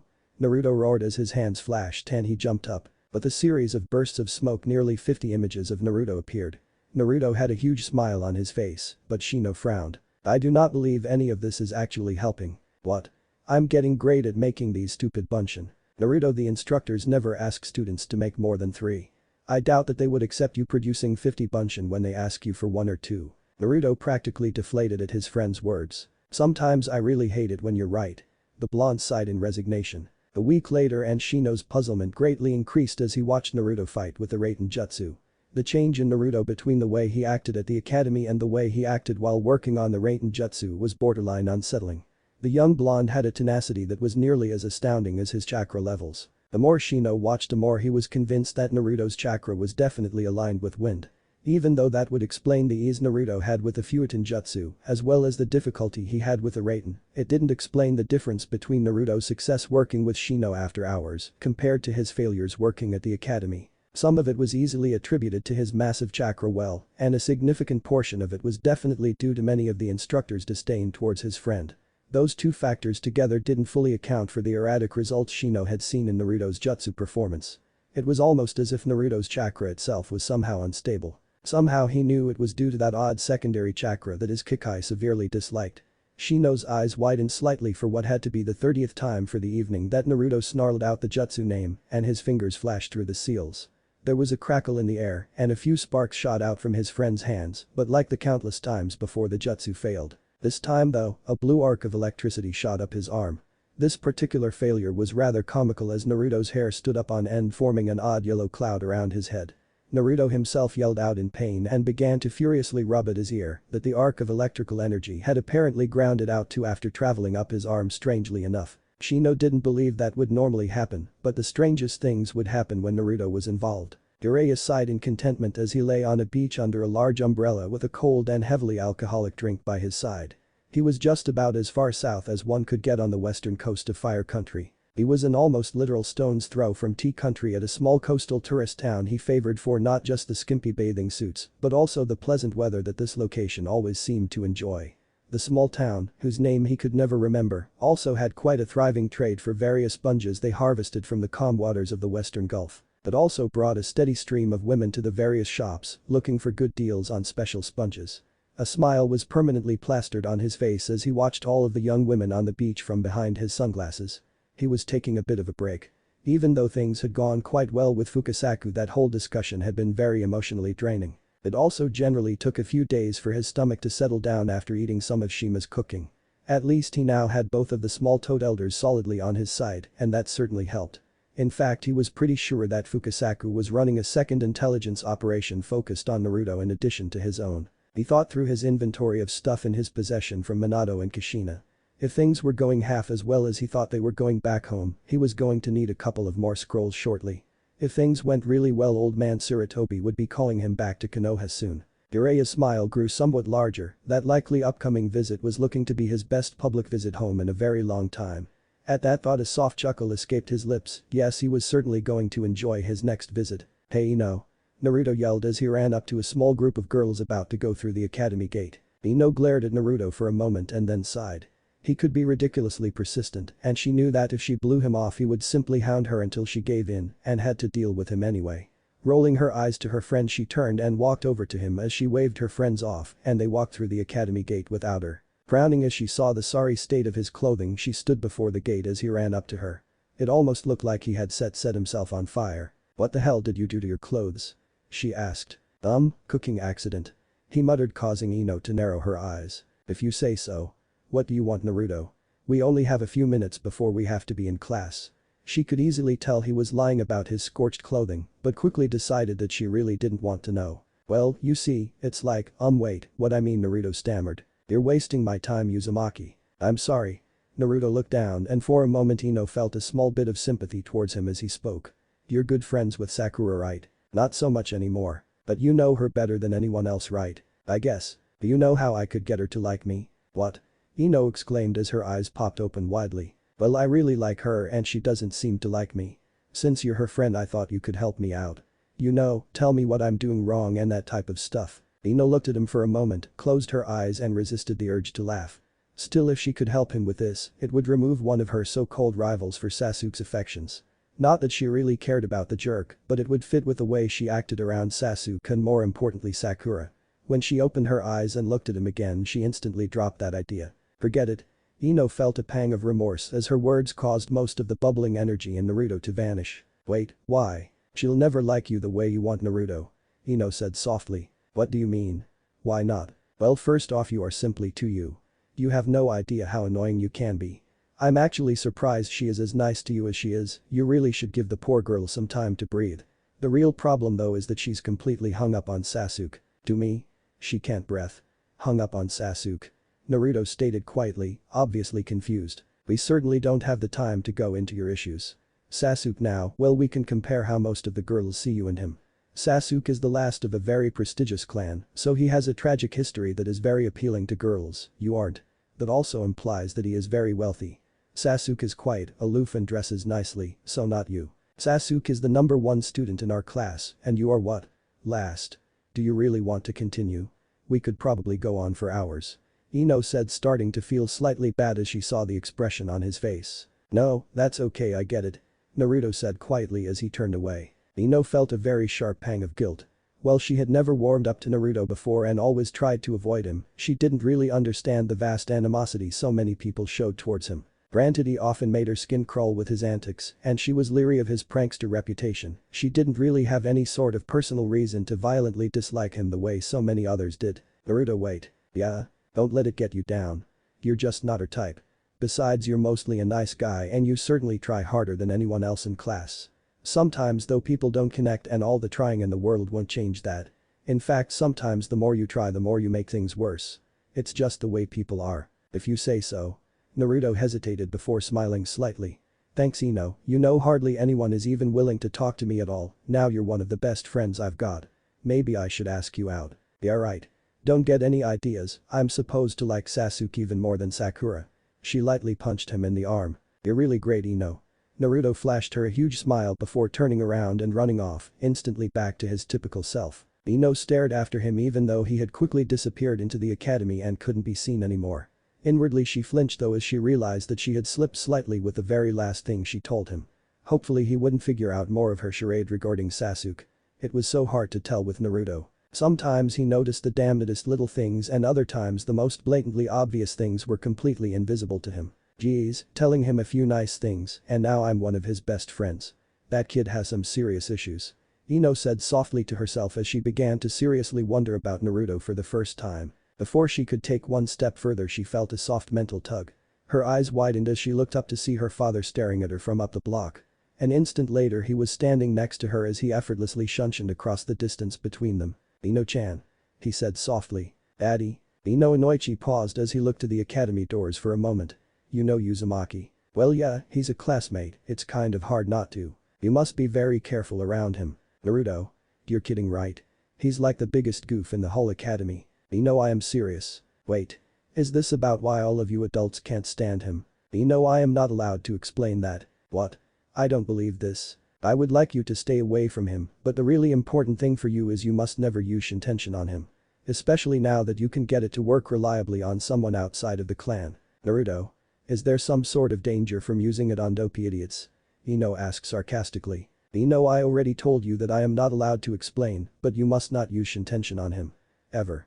Staying away from him would just make your old man feel more at ease. Well, we are not going to get into the whole you do not choose my friend's argument, even if calling Naruto a friend is a bit of a stretch. Listen, to be honest, I really don't have any personal problem with the boy himself, and I have little problem with you being his friend. Well, other than typical fatherly misgivings over their daughters being friends with any boy. This has nothing to do with your personal life. This has to do with you being a Yamanaka and more importantly a Yamanaka shinobi. You must never use Shintention on Naruto. There is a chance that it could possibly be extremely dangerous for you. Please do not ask me for any more details. Just keep in mind that I am only trying to protect you. Ino looked intently at her father and was shocked to see his soft sadness fighting with a desperate pleading in his eyes. She nodded slightly and he gave her a tentative smile before vanishing in a quiet swirl of leaves. She quickly shook off her confusion from the odd conversation and heading into the academy. She did spend the rest of the day stealing brief puzzled looks at Naruto. During lunch she found herself studying Naruto and Shino as they sat together going over a scroll while talking quietly to each other. Although Shino made her uneasy for some reason that she couldn't explain, she decided that he probably knew Naruto best and she was going to talk to him about this. Later that day, after classes she cautiously followed Shino to the training grounds. She had been tempted to follow Naruto instead, but the orange headache had quickly vanished after talking to Shino for a moment at the academy gate. Besides, she wanted to talk to Shino before talking to Naruto again. She was slightly puzzled that her classmate would head off for additional training immediately after classes. She hung back as he entered one of the few areas available to academy students. She was unsure of exactly how to approach him, and as she looked on he sat down and began studying a scroll. While never saying much of anything towards any of her other classmates other than Naruto, Shino still managed to maintain an odd sort of don't bother me air about him. Just as she decided to simply barge in and start talking to him, she heard Naruto approaching. She was surprised to see him carrying a takeout box from a food stand, and she was even more surprised to see Shino smile at the sight of Naruto. She quickly pulled out a few kunai and went over to the practice targets. She began tossing the knives, periodically walking over to retrieve them, but her attention stayed locked on her two classmates. A few moments later the two boys were both sitting, each eating a bowl of ramen. They both glanced over to her a few times, but neither said anything, and despite this being her first time there, it really wasn't too unusual for academy students to use these grounds. Her observations came to a sudden halt though, as the two boys finished their quick meal and moved off deeper into the training area and out of her sight. She growled to herself in frustration, but quickly decided that she would try to sneak up on the two of them. She really didn't think she'd succeed though. Throughout her years at the academy, anytime they had any sort of tracking type of exercise, she had discovered that both Naruto and Shino were very hard to sneak up on. Shino was typically more difficult than Naruto, and she didn't think her chances were good, but she was damn well going to try anyway.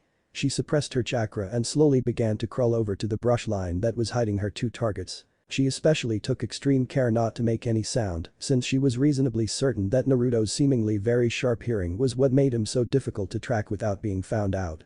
Shino though was still a mystery as to how he always seemed to know who was near him. There were times that she was certain he was hiding Hyuga eyes behind those sunglasses. Just as she was about to reach the brush line, a small section right in front of her shimmered a bit and she suddenly found herself face to face with the oddest toad. Trying to sneak up on the boys? The amphibian asked in a quiet voice. Ino came to a standstill there, slightly stunned at the sight of the green toad with its long white eyebrows, a small white beard on its chin, and a tuft of white hair on its head. It had dark rings around its bright yellow eyes that seemed to be dancing in silent laughter at her expense. It was also wearing a dark gray cloak and was holding onto the cutest little walking stick. Ino nodded her head and whispered, "Yeah. You too. Just checking up on them, name's Fukasaku, but you can call me Pa. You might have crawled right on top of me in another moment, but more importantly the Aburum's Kikai would have sensed you if you had gone forward another meter or so." Kikai? Oh, I'm Ino. Don't know about the Kikai. No matter, I'll cover you. Sage Art. Cloak of the Leaves.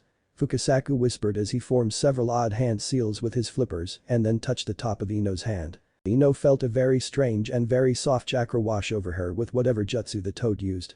It was so light that she was certain that if Fukasaku hadn't have touched her, she would have never felt the jutsu despite being right on top of the old toad. She noticed that their surroundings had taken on an odd shimmer, and yet despite that the color of the entire world seemed to have faded, leaving everything looking rather gray. Wow. They can't see us at all now. Ino whispered very quietly. Not any more than you were able to see me before you almost stepped on me. A really good Hyuga with their Byakugan active can sometimes see through the cloak, but not always. Fukasaku chuckled softly. The young girl and old toad inched forward slowly and quietly until they were able to clearly see Naruto and Shino standing at the edge of a large lake that bordered this particular training field. At first the two boys simply talked between themselves, but Naruto suddenly nodded, practically leaped into the air, and a moment later, Ino felt one of those huge rushes of chakra that Naruto typically spouted off before he screwed up a jutsu. She wasn't overly skilled at chakra sensing skills, but anyone with even the slimmest sliver of ability to sense others' chakra could feel the stuff almost literally pour off of Naruto sometimes. Ino gasped softly this time though as a huge ball of fire suddenly erupted into existence in front of Naruto, immediately after she heard him call out Kaiten. "Enden. Son of a bitch." She whispered. Yeah, that kid is pretty weird. He still can't do a bunchin to save his life, but that he can pull off." Fukasaku replied. "I can't believe these two are learning jutsu like this on their own." Ino muttered softly. A moment later a second but somewhat smaller ball of fire roared into existence, this new one in front of Shino. Fukasaku suddenly frowned as he felt an odd tingle. "Looks like I'm going to have to ditch you, girl. Ma is calling me home for dinner it seems. See you later." The toad gave Ino a mischievous smile before he disappeared, leaving a bit of smoke behind. Ino at first looked around wildly for the toad and then frowned as she felt that odd jutsu that had been hiding her fade away and disappear much like the toad had. "Shit. That little bastard." She growled out as she seemed to fade into reality less than 5 meters behind of Shino and Naruto, causing both to spin around. "Ino? What are you doing here?" A puzzled Naruto asked while a slightly confused and irritated Shino looked on. "Looking to see what you two are up to duh. You are so teaching me that jutsu." The young girl exclaimed. "Yamanaka-san, this particular jutsu is very chakra intensive. I am barely able to initiate it, although that is not a problem for Naruto. I am extremely curious as to exactly how you managed to get as close to us as you did. Are you saying I can't do it?" Ino demanded, her irritation became obvious as she ignored Shino's question. "Possibly. I believe this particular jutsu is beyond the chakra capabilities of most recently graduated genin and certainly beyond the chakra capabilities of just about all academy students. Naruto has a strange problem of having too much chakra and my own reserves have grown greatly these past 2 months. Don't care. You two are still teaching that to me?" Ino demanded, causing Shino to sigh softly. "Seriously Ino, how'd you sneak up on us? You've never been able to get that close to me ever before and you certainly have never gotten anywhere near that close to Shino." Naruto asked. "You guys are probably not going to believe me, but I kind of ran into a strange and really old toad just now. He was watching you guys himself, and he covered us with some weird jutsu that let both of us sneak right up to the two of you. A really old toad? Naruto asked. Yeah. I think he had to be like 100 years old or more. He actually had white hair. I've never heard of a toad with hair. Ino exclaimed. Interesting. It seems you have now attracted the attention of an elder toad. Shino stated to Naruto. He said that his name was Fukasaku, but that I should call him Pa. I'm telling you it was pretty weird. Fukasaku? Shino exclaimed, causing both Ino and Naruto to jump. What the hell, Shino? Naruto demanded. My apologies, that name surprised me greatly. Fukasaku is one of the eldest toads. My clan's intelligence files regarding the toads have appearances of him going back nearly 400 years. Wow. That's pretty cool. Naruto exclaimed. I guess he was even older than I thought. I don't understand why would the Toad clan be watching you guys though. Ino muttered. They are not watching us so much. They are pretty much focused completely on Naruto for some reason. Shino answered. Really? Do you guys have any idea why? We have discussed various possibilities, but we do not feel that we have enough information to make a reliable assessment of the situation. So let me get this straight, not only is there seemingly some grand conspiracy among the adults that pertains to Naruto of all people, but he's got the Toad clan watching him. Are you guys going to next tell me that Naruto really is close friends with the Sandaime Hokage? Funny you should mention the old man. Naruto said as his cheeks took on a pinkish color and he began to rub the back of his head. Did not Iruka-sensei tell you numerous times to stop calling the Hokage old man? Shino said as he rolled his eyes. No way. I never really believed that. Ino practically yelled. He's always checked up on me for as long as I can remember. You have also noticed the hostility the adults show towards Naruto. Well yeah, kind of hard to miss, especially for a Yamanaka. We study a lot of psychology and have to learn a lot of people watching skills. Although my dad told me that he doesn't have a problem with you, he was concerned that I could get hurt using one of our family jutsu on you. Since he wasn't going to be answering any questions, I figured that I would ask you, Shino, since you and Naruto have gotten pretty close. Seems things about Naruto are even stranger than I thought. Now about that jutsu. Well, the Hokage did say that he was going to tell me the secret when I was older, so that's good enough for me. We've been trying to figure out what's going on with the toads, but the best we could come up with is that I might have some weird bloodline limit and that they may be scouting me out to sign their contract. Really? That sounds pretty cool. What makes you guys think that Naruto here has a blood limit? Ino asked them both, although she was looking at Shino. It is mostly due to his astonishing chakra levels, they currently exceed that of most jounin. Shino answered. No way. I guess that explains why he's able to pull off such a large fireball. You two are still going to teach it to me? Ino demanded. The three spent the next couple of hours going over the Kaiten jutsu.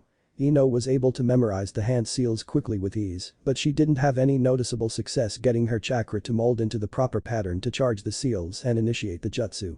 During that time, both Shino and Naruto were able to fire off numerous fireballs out onto the lake. Shino stopped after doing another half dozen as he felt his chakra reserves dwindle. Naruto though had created 18 of the giant spheres of flame before he called it quits for the day. Shino was certain that his friend had used up a significantly larger amount of chakra for each fireball, but despite also doing 3 times as many using much more chakra for each, Naruto was showing no signs of chakra depletion. Ino bore an expression of irritation each time one of the boys went through the jutsu, but she wasn't going to give up on this. As the daylight dwindled, the three said their goodbyes and each headed off in their separate ways. The two boys, not completely understanding that their after-hours jutsu work had just expanded with the addition of a third person. So that's it. I've pretty much gotten a solid handle on all 5, even that damn Raiten jutsu, and none of them seem to be helping. Naruto stated. Yes, we do not seem to be accomplishing our goal with this endeavor. With your current level of chakra control, your chakra reserves seem to recover quicker than the amount of time it takes you to successfully complete any of these jutsu. That doesn't seem to make any sense. It should not happen, but you seem to somehow reabsorb some of the chakra you waste with every jutsu that you attempt when it does not work properly. Which, by the way, is extremely unusual on its own. If it is not that, then your chakra recovery time is simply on the verge of being inhuman. I would like to believe that you may in fact have some sort of bloodline limit, but that does not effectively match the currently available data we have about your secrets. At least we have discovered that your chakra is aligned with wind. That doesn't help us much, since wind is possibly the most uncommon alignment in Konoha, so we likely won't be able to find many wind jutsu for you to learn. At least none that will help with our endeavor that any of the likely adults we could ask would be willing to give to you. The potential for destruction, a high-level Futon jutsu, coupled with your chakra levels, would prevent any sympathetic adult to reconsider providing us with such a jutsu. Another odd thing about you is that at most times your chakra is aligned with wind, and on rare occasions it is definitely not. That apparent instability of your chakra could be another indicator that you may have a bloodline limit. It is a shame that we know nothing of your family. Granted, there's also a chance that if your problems are due to some sort of blood limit, it could be a new one that you are the first to have. Well, interesting, none of that helps you in your current situation. So, tags then? Naruto said with a sly smile. I guess it will be tags after all. Shino said with a sigh of resignation. Shino pulled out the other scroll his father had lent them, unrolled it and began to read. Well, what do we do first? Naruto asked as he began to fidget. First we have to practice our handwriting, you especially. This is not something that sloppy writing skills is conducive towards. What? Naruto looked baffled. If you mess up the characters when you create a tag, it could easily blow up in your face when you charge it. Shino stated with a sigh. Well, why didn't you say so in the first place? What else are we going to need after that? We are going to need paper, brushes, ink and some of our blood. Shino stated calmly. Our blood? Naruto asked, obviously puzzled. It gets mixed with the ink so that the ink can more easily store chakra. Most inks by themselves are poor storage vessels for chakra. Naruto looked confused for a moment as he scrunched his eyes closed and thought about what Shino had said. Oh. I get it now. Naruto beamed. The other option would be to buy chakra ink, but that is very expensive. Chakra ink? Yes, there is both chakra ink and chakra paper. There are special farms where chakra is pushed into trees and berry bushes. Paper made from those trees can readily absorb chakra, as can ink made from those berry bushes. Some types of chakra paper can actually be used for tags, but it is much more reactive than normal paper. For us, it would most likely be a waste of money to use that kind of paper at this time. The ink on the other hand also isn't a good an option for us, since it allows a shinobi to use slightly less chakra when making tags. Another thing to consider is that such ink is prohibitively expensive. Since we'll be adding our own blood to some regular ink, any tags we make should tend to be a bit more stable when we use our chakra. Prior to any of that though, we really should practice the characters. Shino unrolled the scroll and studied the first section while Naruto began to fidget. Naruto was barely able to contain himself as Shino read. "And we just try one? Please." Naruto looked up to Shino with wide eyes. "I can see we simply are not going to be able to properly do this with the way you are, so we may as well attempt to make a basic tag." Shino rolled his eyes. A quick trip back to the village proper equipped them with the supplies they needed. Naruto looked eagerly at the small stack of paper, a few brushes and half-dozen small bottles of ink, along with a half-dozen empty bottles. First thing we have to do is add some blood to the ink. According to the scroll, that is the first of 3 chakra components necessary for creating tags. I think we should start out with a mixture that contains approximately 25% blood. That should be more than enough blood to allow the ink to more readily hold chakra. It's also the recommended ratio to start with. Shino quickly nicked his thumb and squeezed it slightly to help the blood flow. Once the small bottle was about a quarter full, he put it down. Grabbing a small bandage, he quickly wrapped up his thumb, his eyes never leaving the small bottle that now held a bit of his blood. A moment later he began pouring ink from another larger bottle into the small bottle containing his blood until it was full. He then shook the small bottle vigorously for a few moments. Shino took the small bottle into his hands and began channeling chakra into the ink and blood mixture. He felt a slight drain but nothing significant. It didn't take long before the ink felt full and he peered into the dark fluid where he could now see a faint shimmer within the glass. He felt a spike of chakra and looked up in surprise to see the small bottle of ink that Naruto was holding start to glow. Before he could say anything to stop his energetic friend, the bottle exploded, showering Naruto with ink and bits of glass. Luckily, the minor explosion didn't send the debris very far, and even better, Naruto was facing mostly away from his friend, so Shino didn't get hit with any ink or glass. Naruto looked up wide-eyed at Shino. "Less chakra?" the blonde asked sheepishly. "Less chakra, much less chakra. Perhaps less blood as well. Although in your case more blood might be a better option. You should try both." Shino answered as he looked at the bottles thoughtfully. Naruto nodded as he quickly cleaned off his hands and face with a small towel Shino had brought. He grimaced at the mess on his jacket but decided to ignore it. He then picked up one of the empty bottles, sliced open the base of his left palm roughly between his thumb and wrist. Shino looked on, surprised at how deeply Naruto had cut himself. He hadn't been paying attention earlier, simply assuming that Naruto had sliced a small narrow cut into his thumb, much like the one he had done to himself. He stole a quick glance at the small self-adhesive bandage on his thumb and didn't see one on Naruto. As Shino watched, Naruto filled the bottom third of one bottle with bright red blood before quickly grabbing another and filling less than an eighth of that one with his blood. Naruto put the second bottle down and without looking at the cut in his hand, he simply pressed his palms together at about 90 degrees from each other. Shino did note that Naruto's eyes never left the bottles. After a moment he released his hands and picked up the bottle with more blood in it. Shino's eyes widened as he saw that the slice in Naruto's palm was noticeably smaller and not bleeding. There was no scabbing and he wasn't sure, but there may have been a small wisp of smoke rise out of the open skin. Do you think these will be good?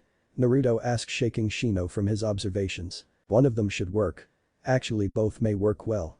I suspect even your first mixture would have worked well if you had not overcharged it with chakra.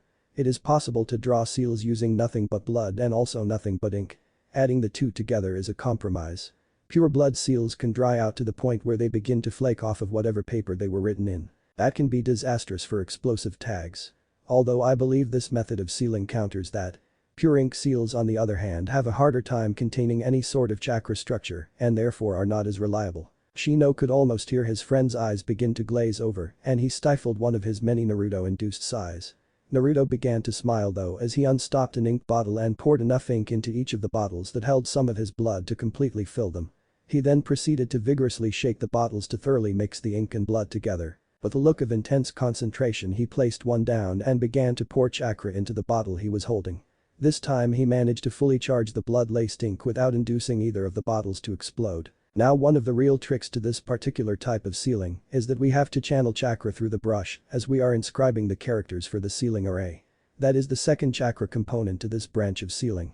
You should take care not to channel too much as it would likely ignite the paper you are working on, Shino stated as he dipped his brush into the bottle of chakra-laced ink and blood. The two spent the next couple of hours carefully inscribing what was supposed to be a simple explosive note. Shino was certainly feeling the drain on his chakra from not only charging the ink but also from the continuous draw as he drew out the array. Once they were both complete, they gave the ink a few minutes to set. The third and final of the large chakra components is to now charge the prepared array.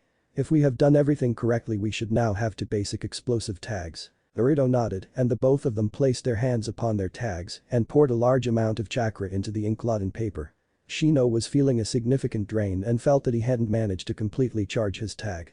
Naruto was nervous, he had managed to charge his tag without having it blow up in his face, so at least he was sure he hadn't overcharged it. A few moments later, the boys had plastered their tags onto a large rock in the training area, charged the trigger sequence, and ran like hell away from the tags. As they turned back to see if anything was going to happen, they noticed that smoke began to pour off of both tags, and then each of them erupted into very short-lived and obvious very weak flames. Damn. I guess we've still got a lot of work ahead of us, Naruto said in a very disappointed voice. Indeed. Perhaps we should take the rest of the day off, Shino replied with just as much disappointment. Yeah. This whole thing has been pretty frustrating. The two nodded to each other and each of them quietly headed to their homes. Naruto gave the scroll one final look before rolling it up and stuffing it back inside his jacket. He smiled as he thought back to his promise to the strange guy with glasses. That guy was right about needing to know Kawarimi first, it seemed. Naruto had been doing that jutsu with a 100% success rate for a few weeks now. Ever since he got that damn Raiten jutsu down to working better than half the time, the Kawarimi seemed easy. Today was time for something new. He felt that after the earlier disappointment with his first explosive tag, he needed the confidence boost of learning a new jutsu. He felt that he had met the requirements for his promise to the strange man, and now he was going to attempt his very first shunshin. The basic version was pretty much a line of sight high-speed transportation jutsu. Although the scroll did say that with practice you could go around corners and direct the jutsu with far more accuracy once he became skilled with its use. Naruto stepped out of one of the windows of his sleeping area and out onto the odd little balcony his apartment had, where he hopped up onto the railing. He took a deep breath and slowly released it. For a moment he felt slightly guilty about not including Shino and learning this jutsu, but he really wanted to surprise his friend. He went through the hand seals that he had memorized over the past few weeks, molding his chakra the way the scroll described. He felt the hand seals further shape the chakra. His eyes locked onto the point several roofs over that he had chosen for his target arrival point and he released the jutsu. Everything around him seemed to come to a standstill for a brief moment and the world blurred. There was a brief, almost whistling sound of air rushing by before a flare of intense pain, followed immediately by blackness. Elsewhere in Konoha an alarm sounded. One of three individuals looked from the translucent sphere sitting in a large deep bowl over a pool of water up to the lounge area where the intercept team suddenly jumped up from their seats. Something or someone just flew through the barrier, exiting the village. 21 degrees to the east of the south gate. Looks like it either just skimmed over the top of the wall or it possibly clipped the wall. A direct line trajectory places its landing about 24 meters from the tree line into the forest from where it passed the wall. The 5 members of the interception team all nodded and promptly vanished. They were outside and flitting from roof to roof before the detection team was able to send out the general alert to the rest of the Konoha forces. In seconds the team was standing on the wall staring at a relatively small missing section of the parapet. They only gave it a second or so appraisal before leaping off the wall, across the wall field and into the forest. At almost exactly 24 meters past the tree line they found a large gouge in the forest floor that had thrown up a decent amount of dirt. About 6 meters from the initial impact area they saw some bright orange cloth. Further examination showed them that it was none other than Uzumaki Naruto, unconscious with his right leg going off at an odd angle at roughly the halfway point between his knee and his ankle. Shit. The Hokage isn't going to like this. One of the team muttered. The Hyuga of the team shook his head and pulled out his walkie-talkie. Cancel the rest of the response teams, but send out a medic team to our location. Looks like Uzumaki was messing around with some jutsu or something and launched himself across the village. He's got a visibly broken leg and is unconscious but breathing.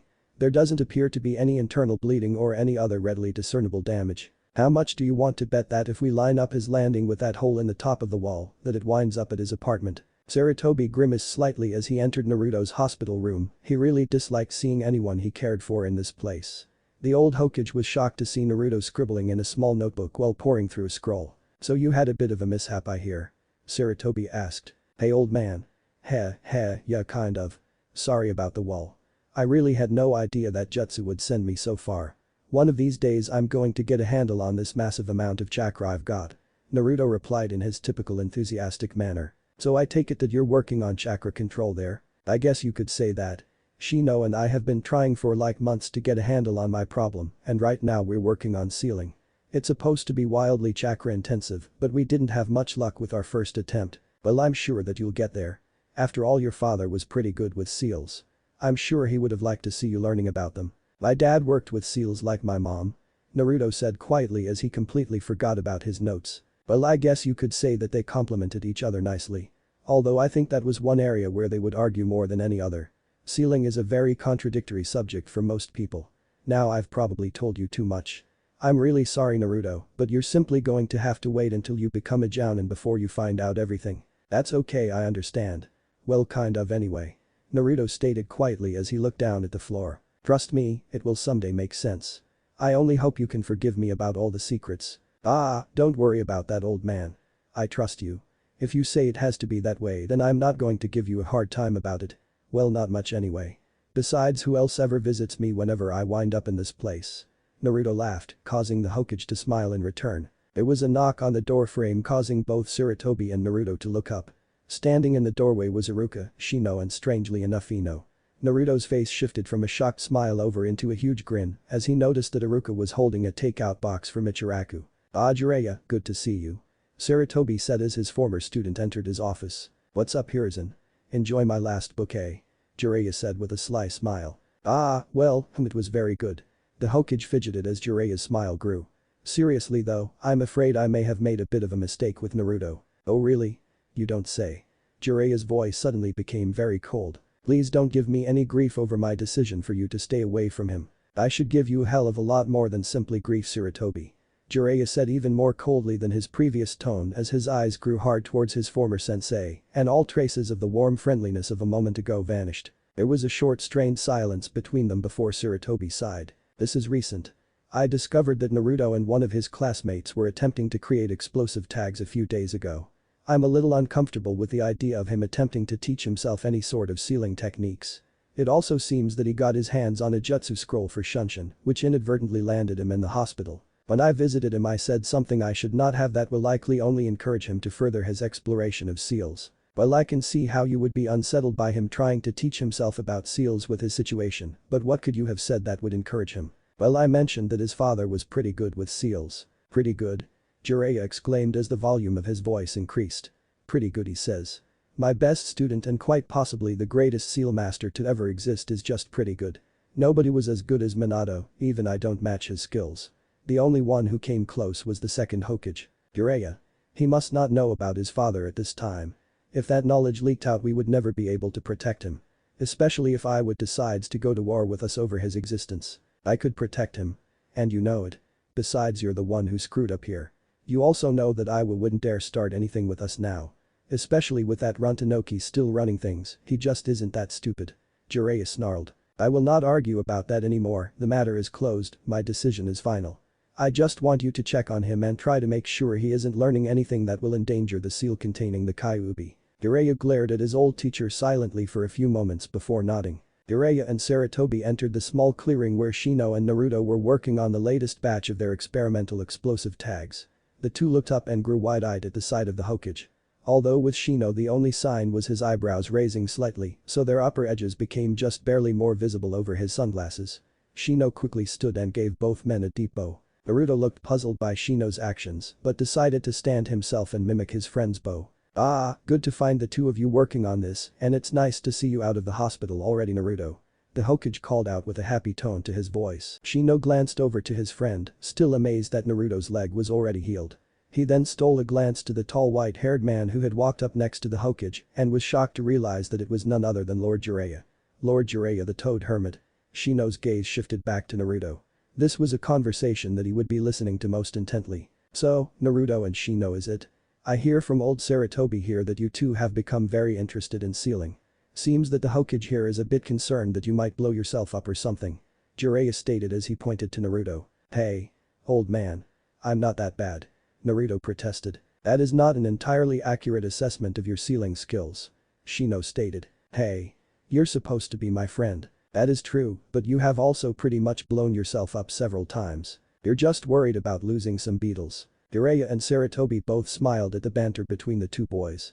It was easy to tell by their small smiles that they considered their comments nothing more than friendly teasing. "So kid, the old man here tells me that you've taken up an interest in sealing," Jiraiya said with a chuckle. "See. I'm not the only one who calls him old man." Naruto turned to Shino triumphantly. "Naruto. Lord Jiraiya himself should not be so familiar, especially around academy students." Sarutobi glared at Jiraiya after his reprimand of Naruto. Jiraiya spent the next half hour looking over the sealing work of Naruto and even some of the stuff Shino had done. The young Abiram did not have the same enthusiasm for the subject that the bubbling Naruto did, so Jiraiya spent a bit more time with the blonde boy. In short order though, Jiraiya sensed that Sarutobi was getting slightly nervous about the amount of time they were spending with the boys. Granted, he was certain that very few others would have picked up on that. With a quick goodbye along with an admonishment for Naruto to improve his handwriting, the two older men left the young boys and headed back to the tower. "Stop worrying so much. Minato locked that seal up insanely well. I told you a decade ago that he put in some security features that even I can't completely see. There's really no way for Naruto to screw that seal up by learning sealing himself. Pretty sure that he could release the damn thing if he really wants to, but he wouldn't need any sealing skill for that. Every Jinchuriki I've ever encountered or read about could do that, so it's a non-issue here," Jiraiya stated to Hiruzen, who still looked a bit worried. "I'm not the only one who would be especially interested if the boy gained some skill in sealing. Probably not, but I doubt that is going to matter. Listen, I'm starving, so I'm going to get something to eat before I leave. Did you want to join me?" "I'm sorry Jiraiya, but I've got too much to do here and have lost too much time today as it is." "As you wish then. You will let me know if anything comes up with the kid though. I'll make sure to be more attentive from now on." "Thank you sensei," Jiraiya replied with a quick bow and nod before he disappeared in a swirl of leaves, leaving the Hokage to sigh. Jiraiya had left the Hokage a couple of hours earlier. As he walked down the street, he turned a corner with a smile on his face and a full stomach. He felt that it had been a good day. Overall it had gone rather well, although he was somewhat embarrassed to find out that the scroll he had given to Naruto had caused the boy to wind up in the hospital. Well, at least nobody could prove that he was responsible for that. He thought with a slight nervous chuckle, thinking how Kushina would have reacted. As he turned a corner, he almost walked into a rather annoyed-looking Chunin. The scar across the young man's nose was a dead giveaway to the young man's identity. "Imino-san. How can I help you?" Jiraiya asked, throwing up as innocent an expression as he possibly could. "Cut the crap, Lord Jiraiya. You're the one feeding advanced jutsu to Naruto, aren't you?" Iruka demanded. "Advanced? You're kidding, right? Most of that stuff was C rank and the highest was a B rank defensive jutsu. The only thing they all have in common is that none of them are sensitive to large amounts of chakra. Somehow I just knew that Abiram Shibi didn't simply have a jutsu scroll that seemed tailor-made for Naruto lying around. Crap." Jiraiya muttered just loud enough for Iruka to hear while smiling to himself. It was time to bring Iruka into the fold, so to speak. I will admit they're nearly perfect for someone like Naruto, but he practically got himself killed with a Shunshin, a simple D-rank ninjutsu. "Listen, I'm heading over to his place now to talk to him a little more about sealing.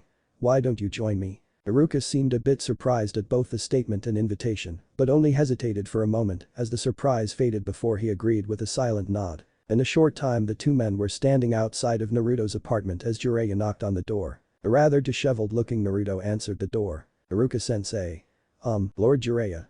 Iruka filled in Naruto's pause, earning a smile of gratitude from Naruto and a snort of amusement from Jiraiya. Your sensei here seems a bit worried about you. Something about a recent trip to the hospital. Oh man, not again.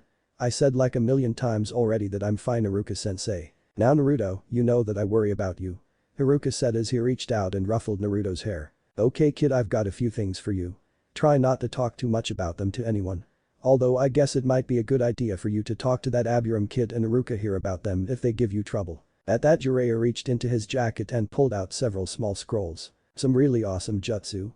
Naruto nearly shouted as his eyes lit up. Sorry, no. Well, one of them is an odd jutsu that I think is really damn useful. It's a Fuinjutsu scanning jutsu. It'll let you see an unlocked seal in its uncompressed state. Comes in ridiculously handy when trying to figure out seals that you've never seen before or ones you don't have any documentation on. The others used to belong to your parents. My parents? Naruto's voice dropped to a whisper. Yeah, the old man wouldn't be at all happy with me if he found out, so like I just said, try not to talk about them. There aren't too many seal masters out there, and I worked with your parents quite a few times on sealing, taught your dad a number of things too. Now I'm under orders not to tell you any more about your parents, kid, but if you're going to be studying sealing, I thought I should give them to you. Kind of like giving them back to their proper family. Jiraiya paused for a moment as he took in the oddly sad yet determined expression on Naruto's face. Are you sure about this, Lord Jiraiya? Iruka said with a smirk directed to Naruto. Iruka-sensei. Yeah, I think it's a good idea for him to have them. Now kid, these blue ones were written by your mom. The lighter colored one is an introduction to storage seals, and the darker one is about storing chakra. It's a bit trickier than the first one, so make sure you learn the lighter one first. These two gray ones were written by your dad. Just like your mom's, the lighter one is the easier of the two. It's about setting up chakra buffers inside of seals, and the darker scroll is an introduction on how to link seals. What's a chakra buffer? Naruto asked as his eyes scrunched up, obviously puzzled. Well, it's kind of like an expandable bottle with a fixed opening for chakra. Some things are rather sensitive to the amount of chakra, and you need a buffer to make them work by releasing a specific amount of chakra and expanding if needed to, in order to store any excess chakra coming from where it is stored, instead of letting all of it into the seal doing the work. See, all four of these scrolls go together. First you have to learn how to create storage scrolls, then you learn how to set them up to store chakra in them, then you learn how to link those seals to seals that use the chakra, and finally you learn to use the buffer so the seals aren't destroyed by being flooded with too much chakra. It would seem that you should learn to make buffers before links, but buffers are a lot trickier than linking seals. Stuff like explosive tags do most of that all at once, but they're relatively simple, and they're supposed to blow up. Most of the more complex seals need all this stuff to be much stronger, so it's a very good idea to know how to do all of it separately and tie them together. Do you have any seals that you've done? Oh yeah. Check this out. Naruto pulled out a scroll while shaking slightly with excitement. Jiraiya took the scroll from Naruto with a rather bemused smile on his face as he unrolled it. He gave it a quick glance over before looking back to Naruto. Looks like you copied one of your mom's sealing scrolls. I bet you're having trouble getting it to work though. Yeah, how did you know? Your handwriting is horrible, just like I told you earlier. If you're going to be serious about sealing, you had better clean that up. Neat handwriting helps a lot. I mean, sure, you can have the odd character from time to time, and there's high-order sealing scripts that look like nothing you've probably seen yet, but this is a mess.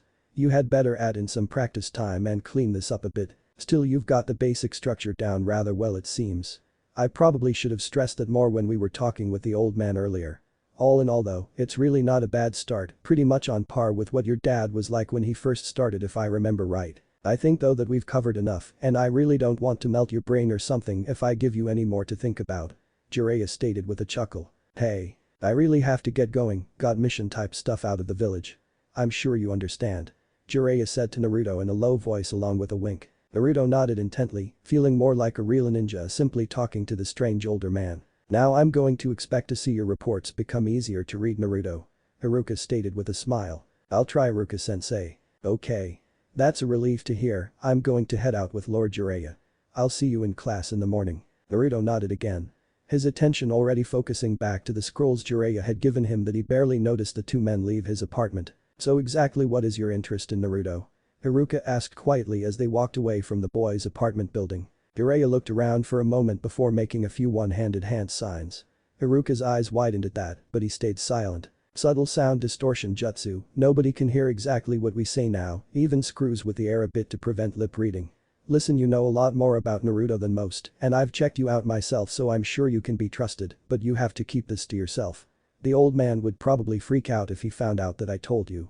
The kid's my godson. Jiraiya stated sadly as Iruka's eyes widened even more than they had at the one-handed signs. That would mean that as Iruka started. Yes, but don't you dare say it out loud. Jiraiya cut him off. Well, that explains your interest, but why haven't you done anything before? I was told to stay away from him. I was also given endless assurances that he would be well taken care of. I've come to the conclusion that wasn't the case, so I'm doing what I can to help him out without getting into too much trouble. Granted, the old man probably knows to some degree that I'm doing this, but since it's nothing blatant, he hasn't given me any grief about it, even after that fiasco with the kid and the shunshin. I'm hardly ever in this area, and I would greatly appreciate if you could keep a bit of a sharper eye on him. Maybe even help him with his sealing if he runs into any real headaches. I'm sure that whatever you know will be more than he does. I'll do my best, Lord Jiraiya. Thank you. I'd talk more, but I really have to run. You take care of yourself and thank you again, you have my eternal gratitude. Jiraiya quickly vanished in a swirl of leaves, leaving the rather stunned Iruka standing there wide-eyed. He was taken aback by the legendary ninja's obvious and intense sincerity with his thanks. This had turned into a very surprising evening.